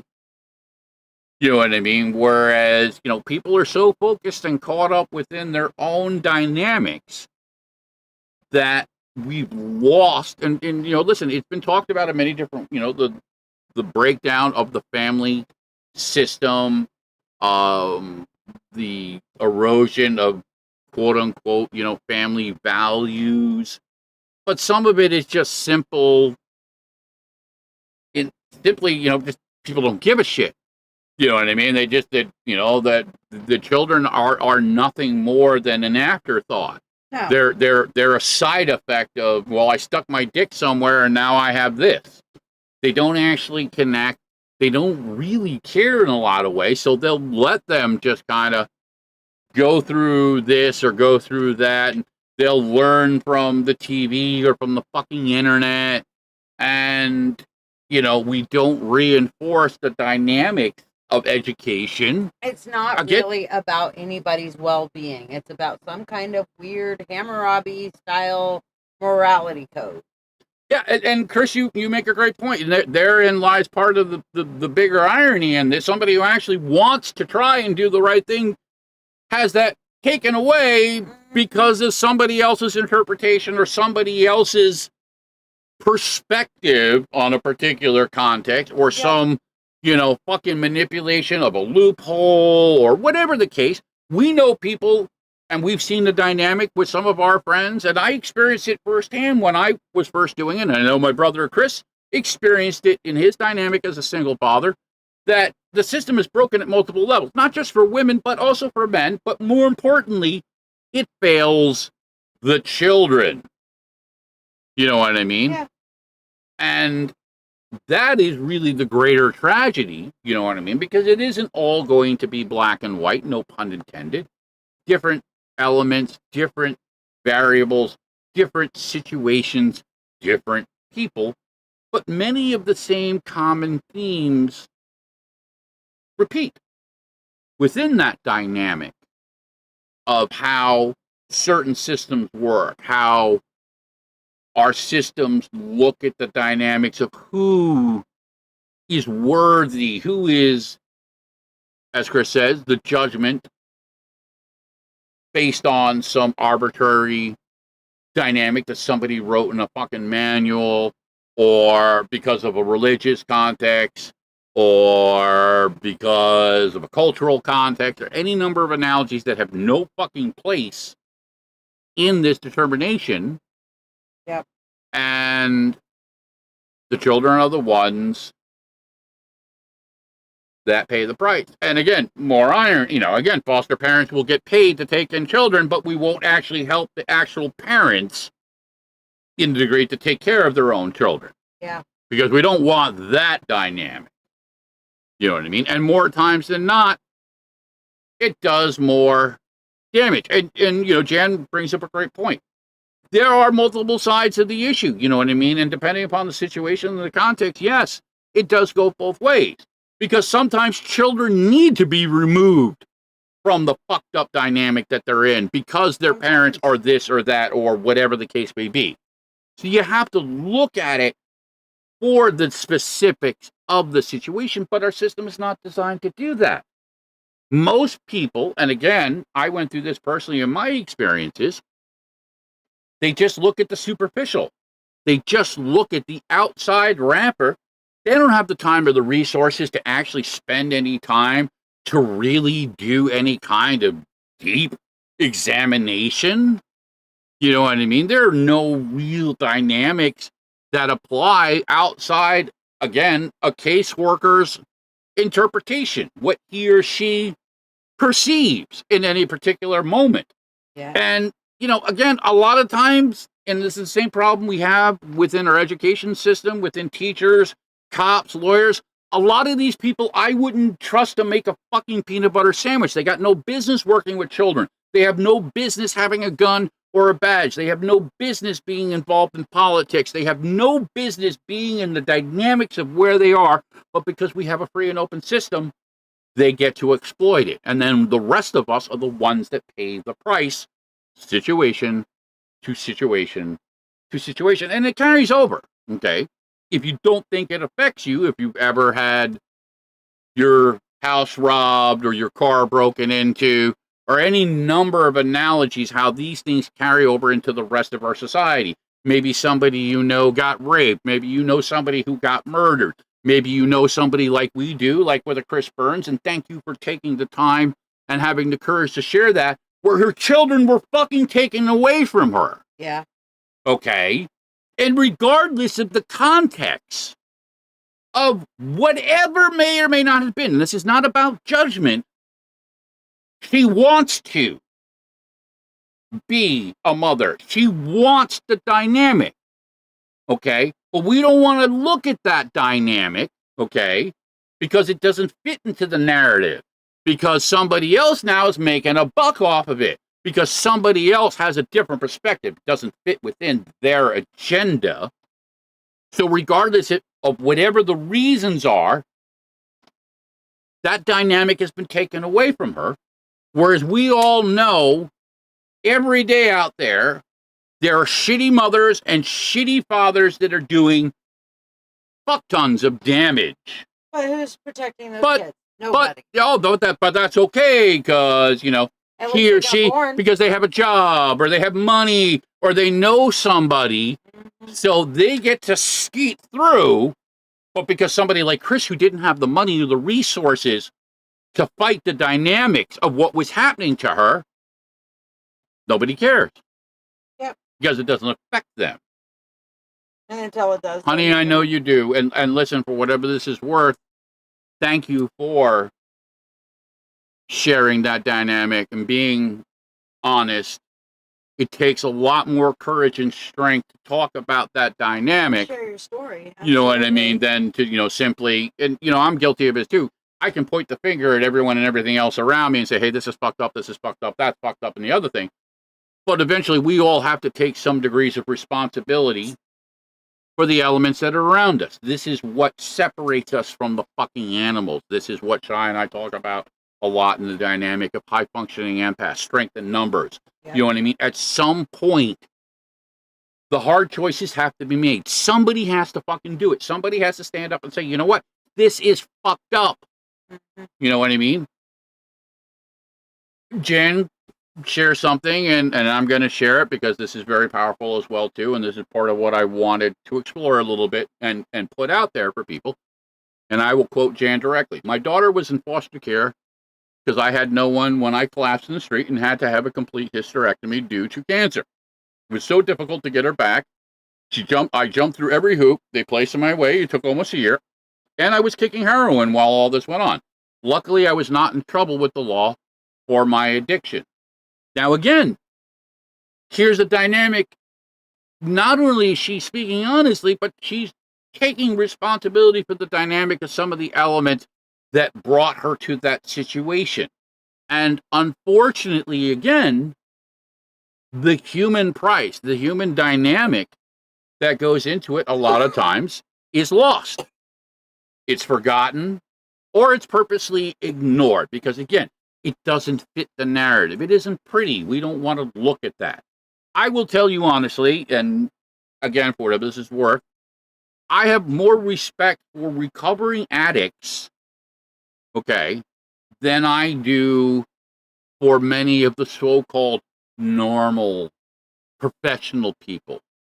Because they tend to be very one-dimensional. They tend to be very self-centered, and they really, again, live within this illusionary context that is not reflective of the rest of us. Again, it takes a lot of courage and strength to be open and say, hey, you know what?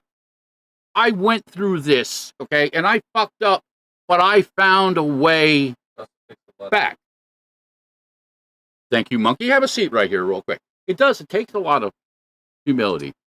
Connie, thank you for joining us. You're right. It is focused on the bad because it's easier to look at that. It's easier to point the finger. But again, and I will say this again, as a single parent, you have to keep the hope alive because I think a lot of people get burned, unfortunately, when dealing with addicts because most of them, not all of them, tend to regress and do stupid things. And it burns people when they don't want to help. They don't want to look. And some of it is fear. Some degrees, but a lot of it is, looking at that person and going, I don't need this. I don't want this. Quite frankly, I don't want to put my neck out anymore. And some degrees, you can't blame some people, but when you've never met them, for them to judge you, I think is absolutely... Well, judgment's a very easy tool to wield from a distance without any real ramifications because, again, it is, by default, self-centered. But Jan makes a great thing, and this is where I was going to go with it. Even if the dynamic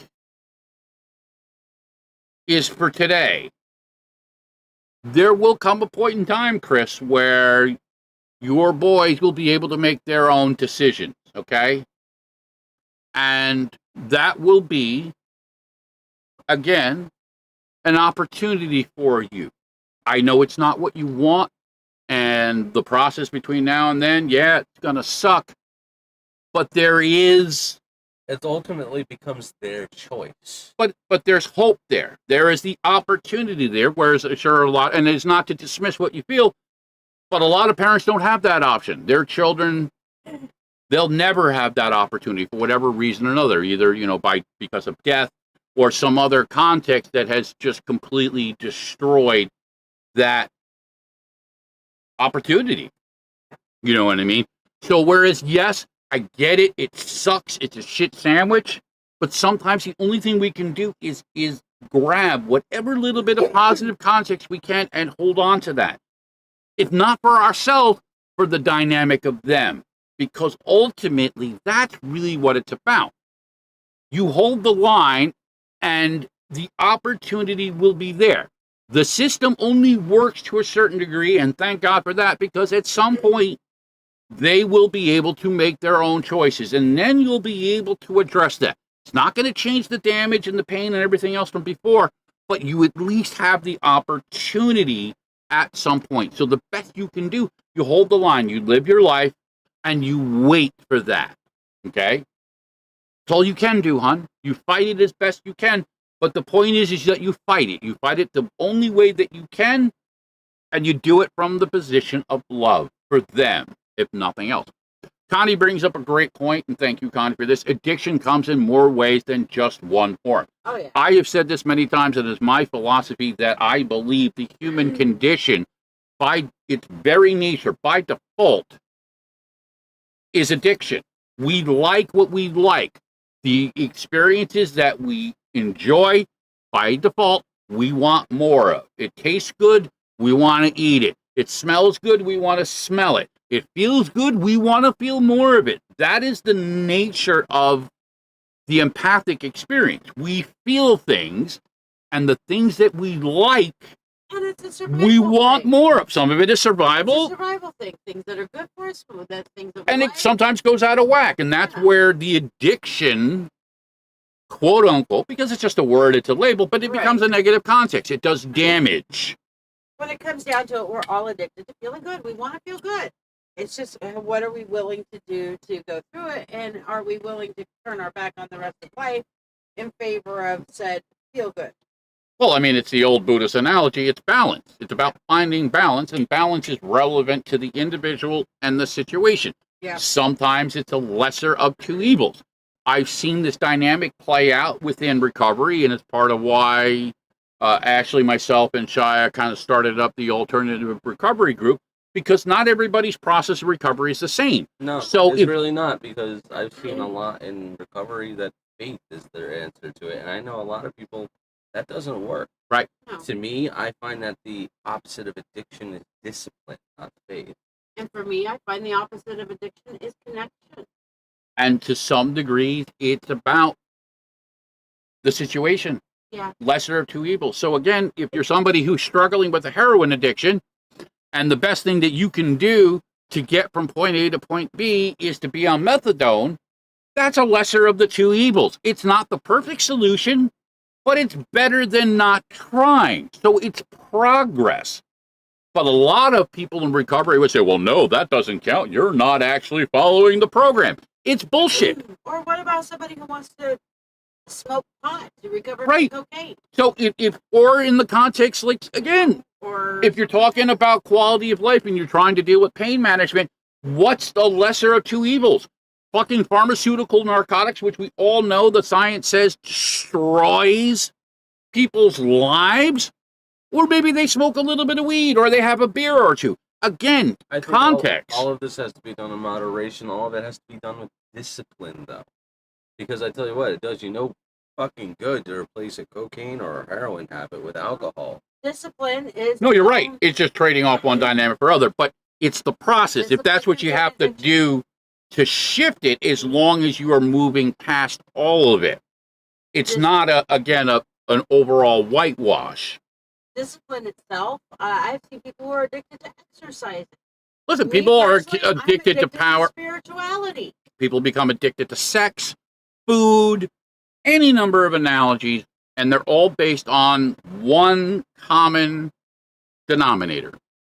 Emotion, how we feel. Does it make us feel good? Does it make us feel shitty? And those are opinion driven. It's how a person feels, how a person reacts. You like chocolate, I like strawberry. A person's perception is their reality. Many times, Yeah. but sometimes that reality overlaps onto everybody else. Chris asked, why are we fighting for freedom, pursuit of happiness, life, and liberty? Well, these are concepts that we want to believe, but they don't exist in the vacuum, unfortunately. It's They an are abstract concept. right, and they're interpretive. It's based on who is interpreting it, because depending upon where you go or who you talk to, Maybe I that would like may- the freedom may to not go on apply. a murderous rampage, but at the same point, I would say going on a murderous rampage would make me happy. However, going on a murderous rampage is going to hurt a whole lot of other people. Well- Therefore, society says I can't go on a murderous rampage. So I've got to I'll give understand my you morality an analogy. My Yeah. mother works for a home healthcare system, and they basically send out nurses, aides, and home healthcare workers to nursing homes for people with disabilities and stuff. And they're a large corporation. Okay, one of the women within her group, due to her religious and political beliefs, refused and got an exemption to not have to get vaccinated because she didn't believe in the science and she didn't feel it was anybody's right to tell her what to do. As such, she has now exposed multiple people, including my mother. Okay, thank God my mother did not test positive, but other people within their group not only have tested positive, but people that they have been exposed to have been tested positive. So because one person decided that they didn't want to follow what was established science, and especially within the context that you're working in the healthcare system and are responsible for other people's lives, how fucking irresponsible is it that one person gets to now set the dynamic and make other people sick? Because at the end of the day, that's what the whole argument really is about. Why other people's choices should have to carry over onto the rest of us. I get it. You don't want to get vaccinated? That's fine. Guess what? You don't get to work in fucking healthcare. You don't get to be around children. It's the same analogy if you're a convicted sex offender, you don't get to drive a fucking school bus. Okay? I mean, I think that's a bit different, but hey. But again, it is the analogy that choices, when limited and only affect us, are one thing.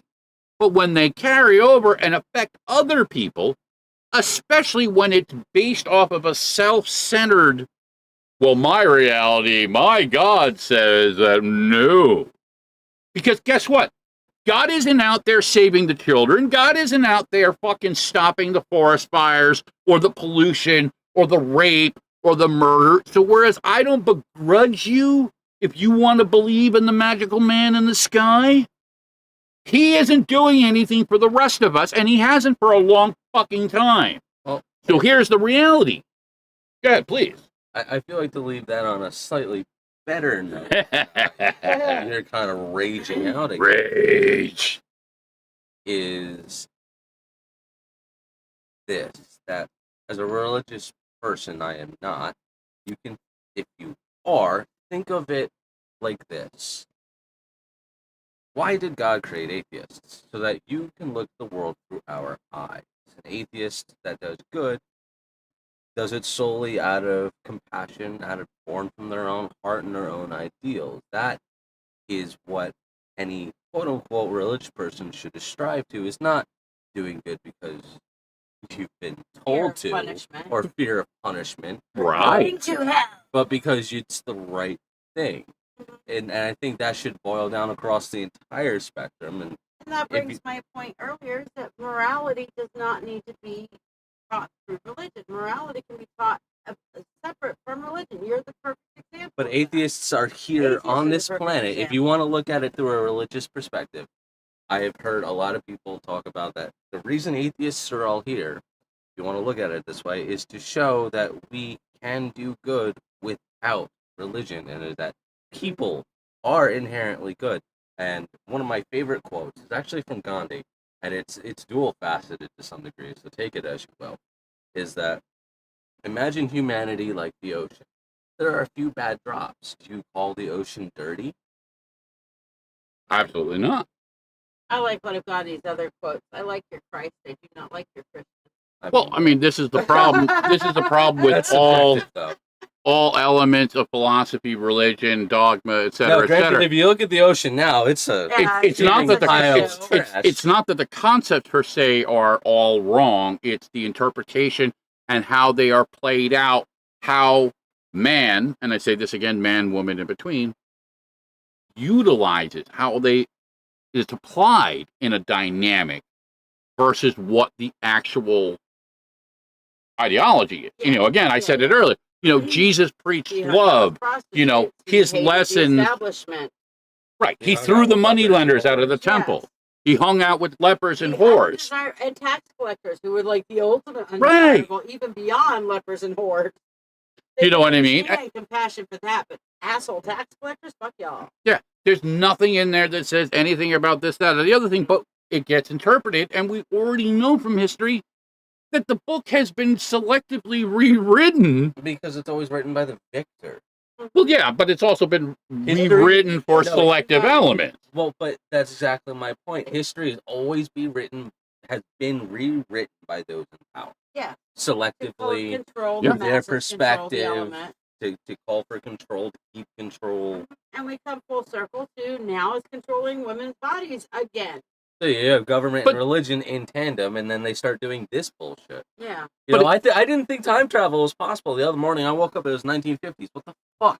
I think I should offer to go to my local school and lead the children Sunday, in Monday, happy Yeah, day. that won't go. a new moon ritual. Yeah, that won't go well. Yeah, probably not. But hey, apparently prayers back in school. Yeah, well, that goes for. You know, Jan makes a great point. You know, to some degrees, certain things we cannot address, especially with our children, until they're older. Yeah. You If know, you force it, it will not help. right. Yeah. And the monkey says this as somebody who's danced within that spectrum. From You know, the other side of it. from the other side of it, as a child with, you know, a parent who unfortunately lost her battle with addiction.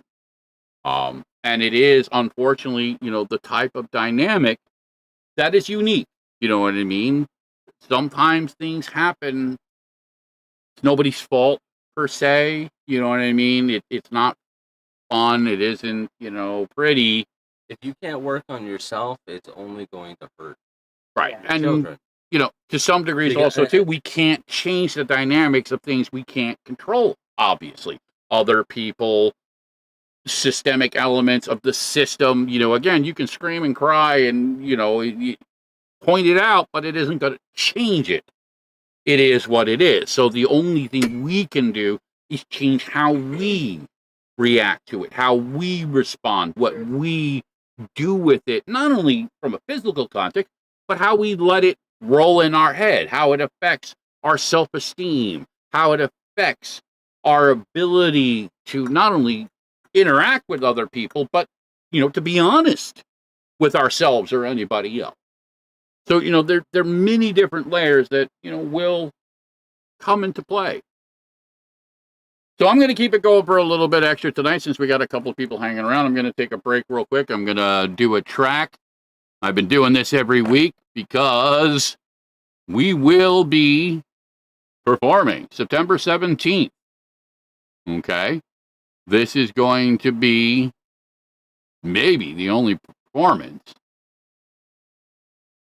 of The Pocket Full of Wolves, when the monkey, my son right here next to me, is part of this particular little lineup. Again, you'll be the Under My Skin for Life Foundation's Arts for Autism event, September 17th, 2022, at the VFW Post 2179 in Port Monmouth, New Jersey. We're going to have wrestlers. There's going to be a motorcycle run before it.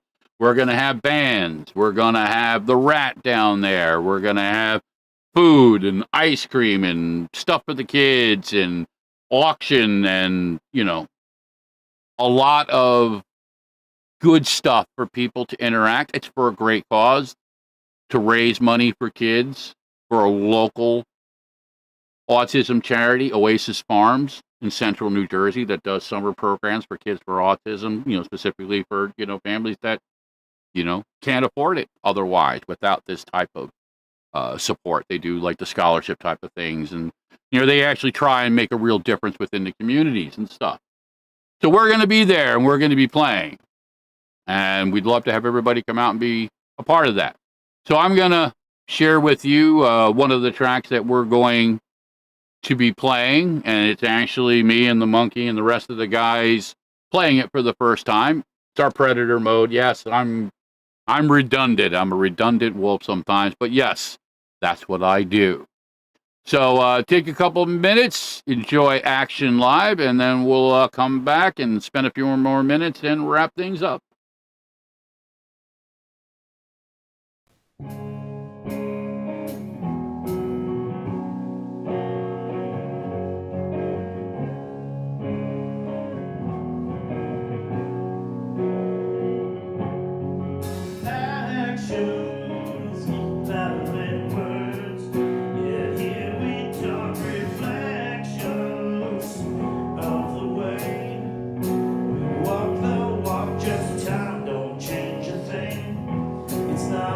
Say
So yeah, that was Action Live.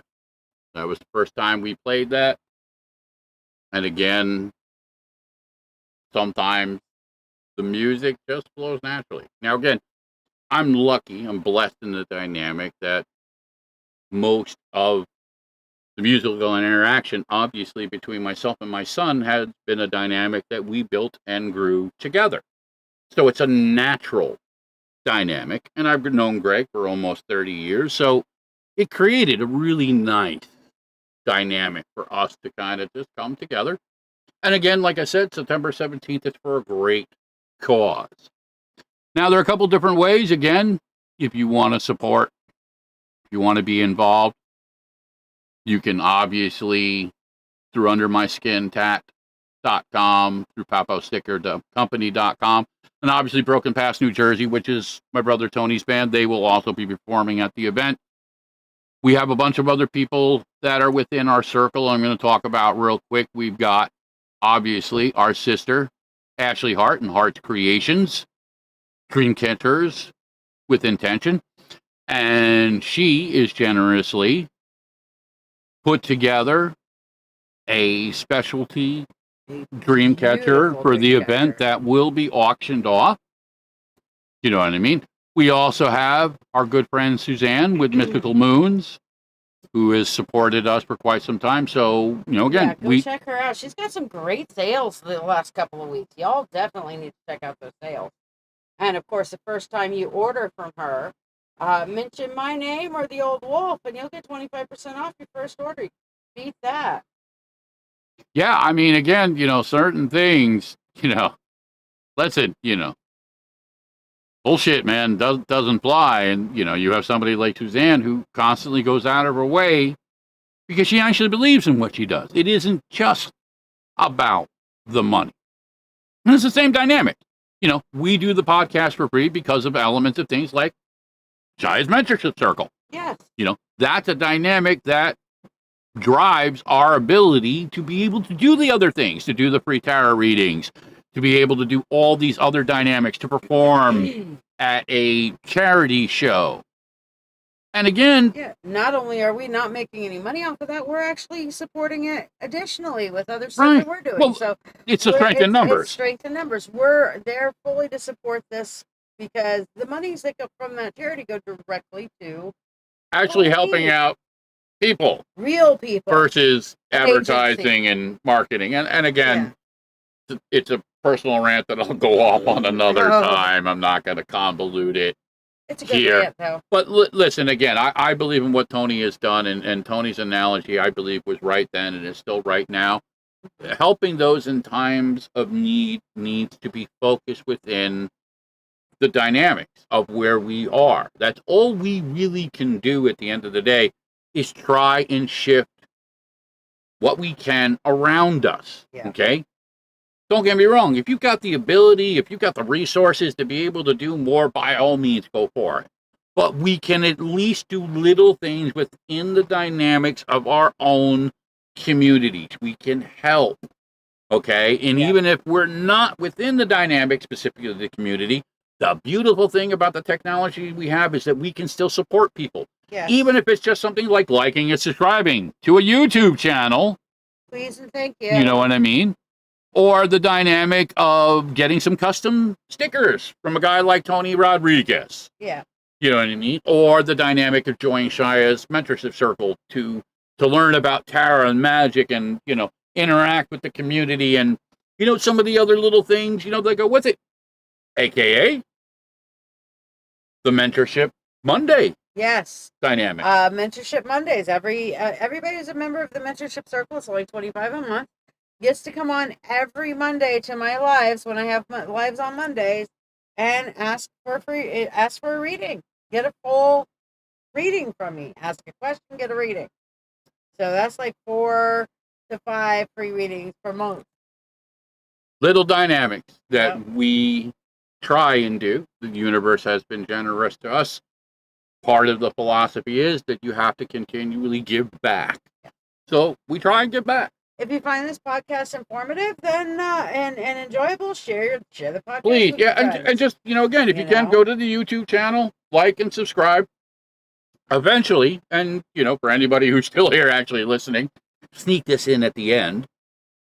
We're going to be expanding on some things, and the podcast's going to go out into a much larger field. And that may it may very well change some of the dynamics, and we may have to change some of the dynamics. We may not be able to just keep it open to everybody, or this will get overwhelmed. Again, we've had a really nice dynamic. We have a handful of people here and there. Sometimes we got 20, sometimes we got 30. A lot of people will listen to it down the road the next day, a couple days later, a week later, and stuff like that. Not everybody can come on when we're live. But if you can imagine the scenario, if we have hundreds of people in this chat, there's no fucking way that there's going to be a conversation and interaction. So my dynamic and what Sean and I have talked about in many degrees, many of you, like Jan, like Chris, like Violet and others, and Connie, have been following and been a part of this from the beginning. Yep. So you guys will always have access to it. But the dynamic of the live interactions may become limited with that. It's not to say that I'm not open-minded and willing to bring more people or new people in, but I'm also very cognitive, and if I'm going to be honest, I like the dynamic of being able to interact with you all. I like the context that people can express, and we can have conversations about things. And the simple truth analogy is that you can't really do that beyond a certain number of people. Again, unless I'm just going to do all the talking, which sometimes that's okay. Yeah. That, it's my show. I do what I want. But in fairness, a lot of the dynamic is about that interaction. Yeah. We do love that. We love our core circle and our and we are expanding upon the technology, websites being redesigned. There are a lot of dynamics that will be coming into play as we progress into the summer. Yeah. That will step up the dynamic, will expand upon it. Still going to be free. That fucking part's never going to change. Okay. Even if we somehow manage to find some way to monetize it, be it through YouTube or whatever the case, it will still be free, just like the music. If a record company wants to come in and my context will always be, well, as long as there is a way for people to have access to it if they can't afford it, because it isn't just about the money. It can't be just about the money. I refuse to allow it. Don't get me wrong. Yeah, money lets us do things, and it's like great pay and the everything. bills and eat, and sometimes go places. There is a point where the magic and the message is lost when it is only driven by the dynamic of money. I believe that personally. I have lived it. I've seen it too many times. And, I'm not going to lie. I like the dynamic. This wasn't ever designed to be about money per se. It was a context for music, a context for discussion. It was a little bit of an expansion off of Shiya's fireside chats. And some of it was to the degree, and it, ironically enough, it started with somebody complaining in a live that just didn't like the fact that I actually was taking some time to talk about something. It was like, hey, you should just get a podcast. Don't come out on our tarot lives and talk. I was like, okay, that's fine. I hear you. It's my show, and I like you. But here's the thing. I took it seriously, and Shiya will tell you, I felt bad. I was like, wow. And I pulled back off of her lives because I was like, I don't want to fuck it up for anybody else. But I don't care. Because I actually do give a shit what people think. I give a shit about what I think. Oh, she got pissed off, too. She was like, I don't care. I banned the person. I'm not going to lie. But I thought that was rude and uncalled for, and that fucks with my dynamic because I like having you there. That's part of what led to the birth of the podcast. Mm-hmm. You know what I mean? To create a context for conversation, for interaction that's outside of the other things that we do. To create a context to talk about not only my music, but other people's music that I know that don't get any real traction. They're not on the radio. You know what I mean? They don't have record deals. You know what I mean? So the only way people are ever going to see or hear for it, maybe if I turn them on to it, maybe they like it. Maybe it makes a difference in their life. You know what I mean? And that's a beautiful thing. That's a good thing. That's positive. Yeah. That's doing something versus doing nothing.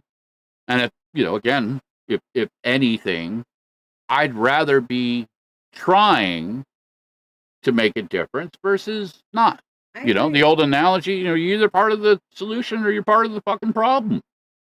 I think the solution's the better context. It to be is. honest with you.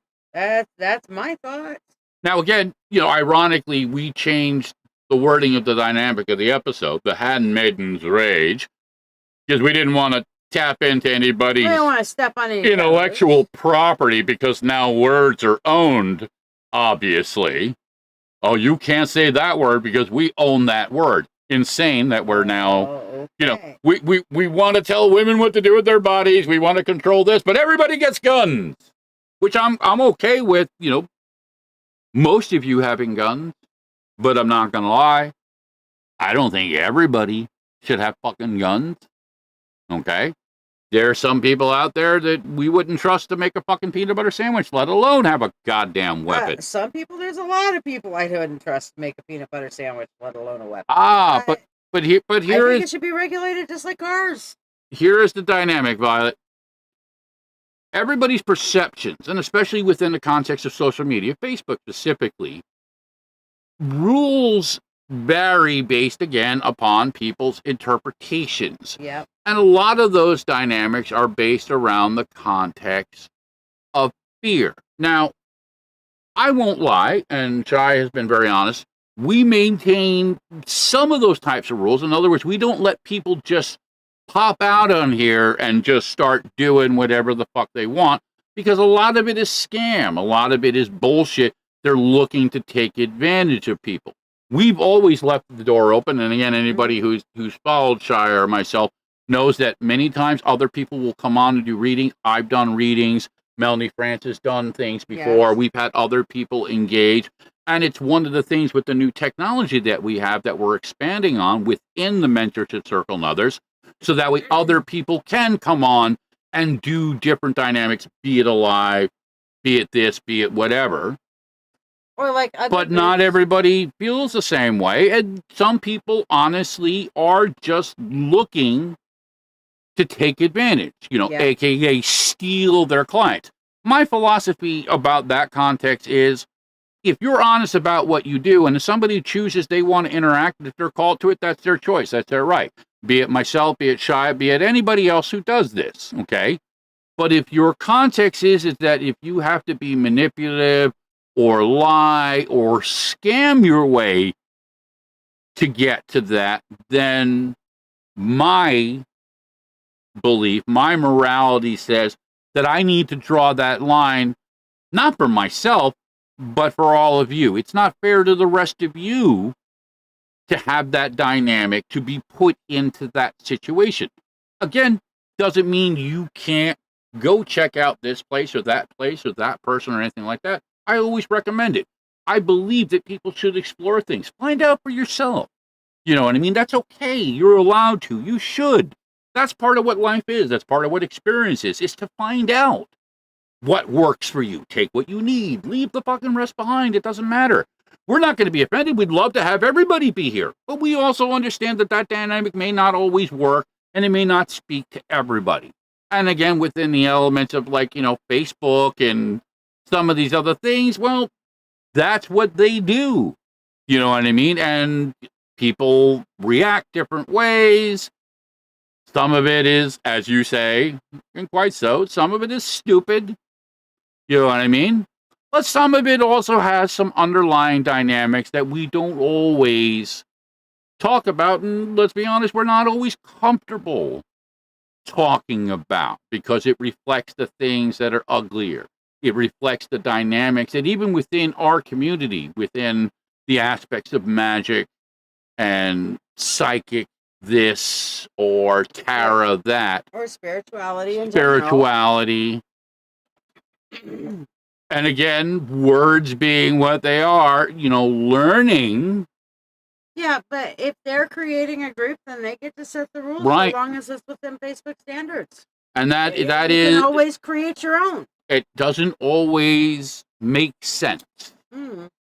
And I get that, you know what I mean? And some of it is a double standard, you know, let's be honest. We don't involve or engage with all the different elements that are out there because it's a double standard, you know what I mean? And because we know that some of these people out there, they're fucking bullshit. Let's call it for what it is. Yeah. You know what I mean? It isn't hard, you know what I mean, to connect the dots. But we also know that especially if somebody is hurting and they are vulnerable, the dynamic now becomes that there are predators out there that will take advantage of it. For example, on the Witches Corner group, which actually Hart and I run together, we made a rule that, you know, all readers, free or otherwise, have to be approved. That way we know, you know, they've done a sample reading for one of the admins or one of the moderators, and we know that they're not full of shit, so that they're not preying on the members, the 3,500, 4,000 members that we have in the Witches Corner. So it's a protective element, you know? And that is the nature when elements like this are, unfortunately. And if it's a case about them promoting themselves and they're just doing their own in their own classes, people who are drawn to that will be drawn there. People who are not drawn to that will leave. And that's the simple fact of what's okay. Yes, and, You know, and there's a you great don't like example. it? You know, if they're fair about it and consistent that they don't let anyone do it, well, then, you know, that's a Right. case that this is the standard. Yeah. You know, and, you know, If you like listen, it, fine. And if you don't, walk away. in some ways, and I understand the dynamic, it makes it easier to just close the door and nobody gets to come in through it. You know what I mean? It preserves an element, obviously, of controllability, but it also creates an element of neutrality, where it says that no one particular element is better per se or less than. But context being what it is, you know, I've seen it with some of these groups, and I'm not specifically speaking of yours because I don't know which group you're talking about, but I've seen it where it'll be kind of, well, you know, we won't actually do a live, but we'll talk about it and indirectly kind of swing people. You know, listen, we all do what we have to do. The analogy really is, if it speaks to you, if you feel good or comfortable, any of those elements, that's the dynamic. It's your choice. You know, again, going back to, you know, closing the circle, everybody should have the right to that choice, be it what they do with their body or be it what they do with their mind. If they want to, again, engage this way or that way, or sometimes simply, you know what I mean? Not at all. It comes down to, you know, again, take what you need, leave the rest behind.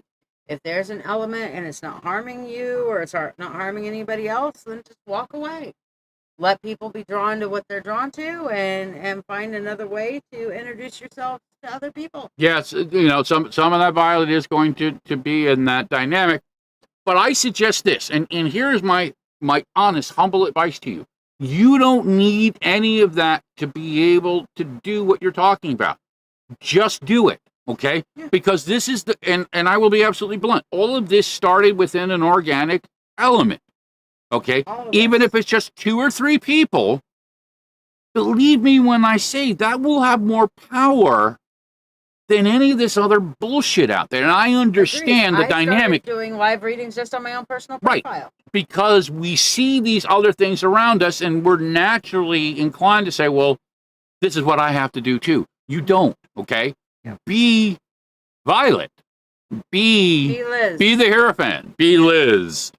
Whatever degree, however that translates for you, you don't need any of it. Believe me when I say, and it's just my honest belief and my philosophy, if you do it honestly within that context, it's the old Field of Dreams analogy. If you build it, they will come. Yep. And it may not. It takes time. It takes effort. And she says, you know, once she moves out of parents, I'm going to do live readings on my personal page because, you know, parents, you know, Shiya. Yes, I do know. Yes. Very much. Hey, listen, and I get it. To the religious. Sometimes we have to dance around certain things. We have to compromise certain things to protect the people that we care about because they're not going to understand and we know they're not going to change. And guess what? There's your first, definitive element of what defines a high-functioning empath. Again, we actually give a shit about the other people around us, even when it's not in our best interest. Yep. And more importantly, because it's not in our best interest, and we don't actually get anything out of it. We're actually giving. What an insane concept. I know. Trust your instinct, hon. And listen, once you get to the dynamic that you're comfortable, Shiya, get with her. Yeah. We are going to expand on these types of things. So, if you want to come out here and, dance something one night on the podcast or, something, you know what I mean? These are things that not only are we building on, but we want other people to express. We want other people to throw their dynamics and say, hey, listen, maybe let's do this. Okay? Because that's the true definition of strength in numbers. It can't just be about one element. Again, I joke around. Yeah, it's my podcast, but I want other people's voices. I want other people's opinions. I want other people's insight, their experiences. It doesn't mean that we have to agree or like it all, but this is how we learn. And I would rather be in that process than not. Yep. So again, well, listen, you can dance, you can roll. I mean, you can twist and shout. It's up to you. There is no right or wrong per se. Well, I mean, again, maybe it depends. I don't know. I think Liz could do a pretty good dance. Oh, I'm sure she probably could. But I was heading into my darker, sarcastic element where certain things are probably. I mean, we know Facebook standards. You're not going to get away with certain things. No, I don't know how I get away with half of what I fucking do. No porn, no. Yeah, no. I wasn't actually going there. Know, but we all know that just sometimes again you say the wrong word, ding ding ding, you're in the next canceled Facebook jail. Here we go, bing bing bing. You know what I mean? So it isn't always simple. You know what I mean? And many times, we'll look at a thing and well, let's overthink that. Yeah. What, empaths overthinking? The hell you say? No.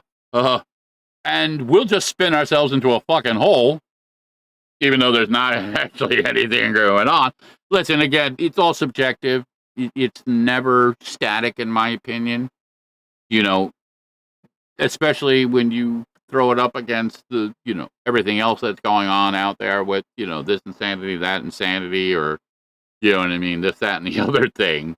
Yeah. Sometimes it really gets lost, in the mix. Especially, if there's some other things happening over here or there that, rightfully got us jammed up or distracted or whatever the fucking case may be. But you can also make the case when we're having a great time, because I'll be honest with you, when I'm having a great time, I really don't want to be bothered by bullshit. I'm not going to lie. Yeah, that's true. Don't get me wrong. If the shit goes down, you know what I mean? Okay, I can't have a good time now. Duty call.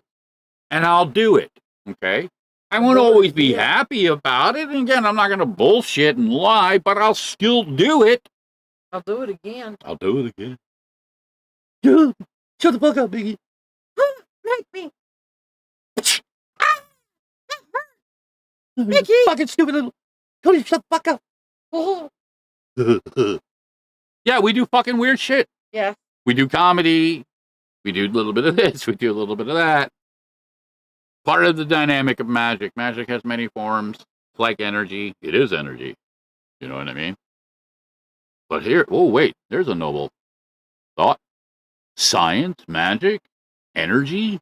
Maybe somehow these Could things they are all related. be related? Inquiring minds want to know. So we'll leave it on that. Listen, for all of you out there, embrace your handmaiden's rage. Okay? Yes. We love people. Listen, as a man, again, I humbly and publicly state, I don't believe that we have the right to tell you what to do with your body. I don't believe we have the right to tell anybody what to do with their bodies within the particular, again, so long as within the framework of rational thought. Okay. I like the Wiccan read, even though it's not, a it's kind of a golden rule kind of thing. And it harm none. Do what you will. And the example analogy, you don't have the right to strap a bunch of explosives to your ass and walk into a crowded area and blow a whole bunch of people up in the name of whatever fucking imaginary fucking god And it harm none. that you happen to follow. Yep. But I believe that, again, a woman's right to choose what she does with her body is an inherent right. It Basic goes right. to the very definition of free will. We don't have to like it. We don't have to agree with it. But it should be a simple, basic context. Not about morality. It's simply about each person's right to choose To their body. what they believe, how they feel, and what happens to them at that very deep and personal level. Yep. Thank you again, everybody, for joining us. I'm going to close it out tonight with a track that I believe represents aspect of feminine empowerment. Yes, I said it. Yes. Feminine empowerment. It was written by a friend of ours, Suzanne Kuhn. The music was written by myself, and the track is sung by none other than the witch, The witch. Miss Sexy Shiya. That's right. She embraced her inner diva. She got that shit on. Now, mind you, again, this was done literally in the makeshift studio here It's not in our bedroom. in our fucking bedroom. Okay. And I'm not going to pretend, you know what I mean? I'm no Phil fucking Spector. I'm learning. I'm getting it better. We're slowly piecing together little pieces of equipment that we can afford when and where we can afford. Again, the universe has been generous to us. A lot of it is piecemeal. A lot of it is learning curve.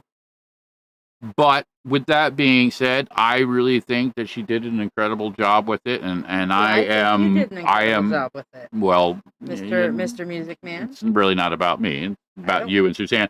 But it's a great song, I believe, about the dynamic, not only of female empowerment, but also, you know, again, how women are objectified, how women are put into these frameworks within sexuality, within self-image, within these constructs of what is acceptable, what's not.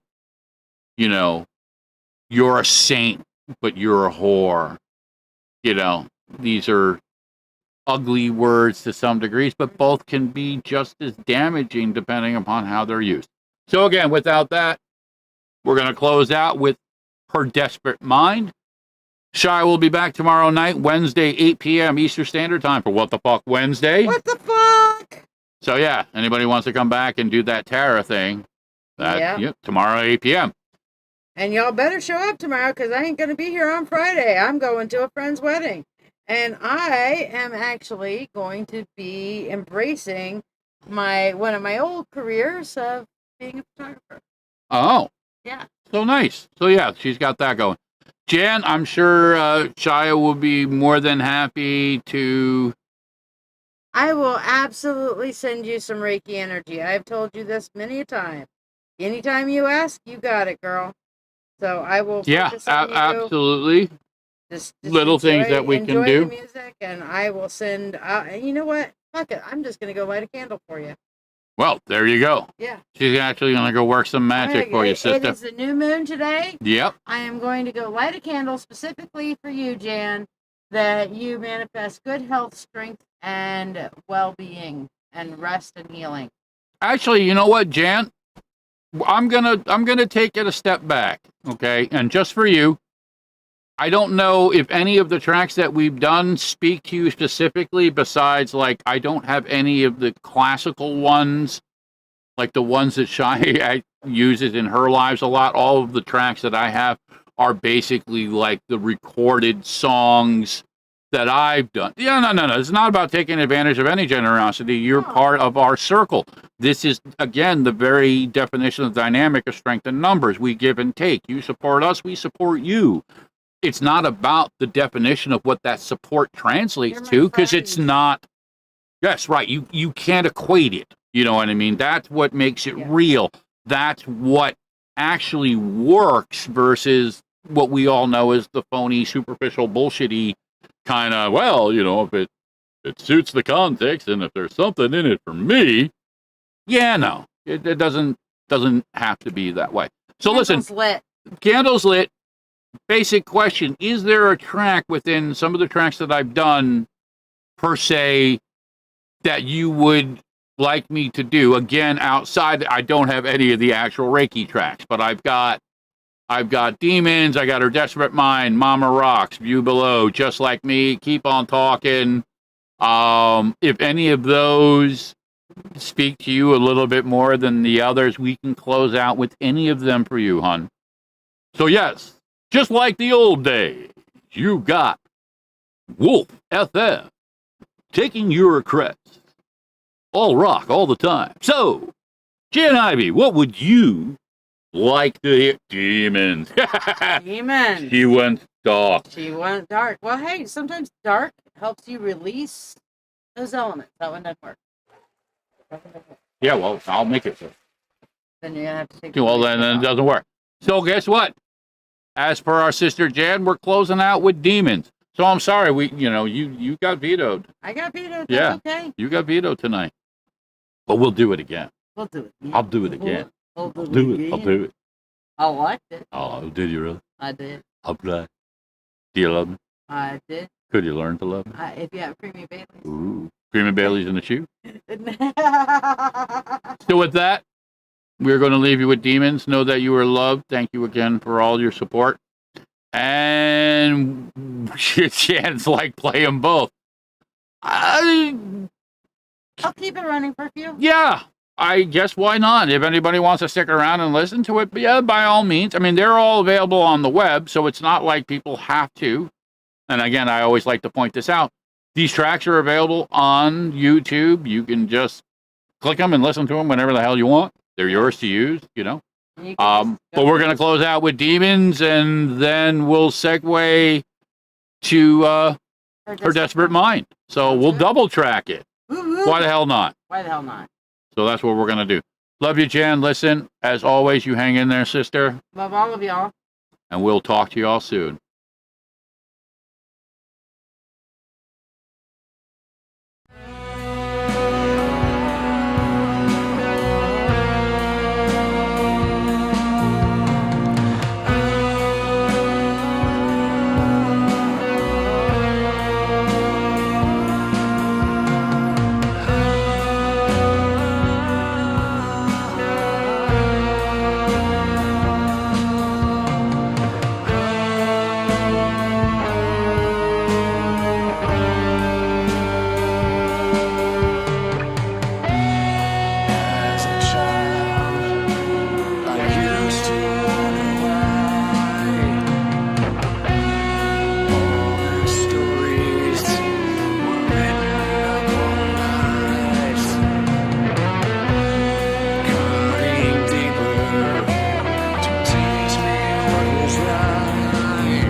to me.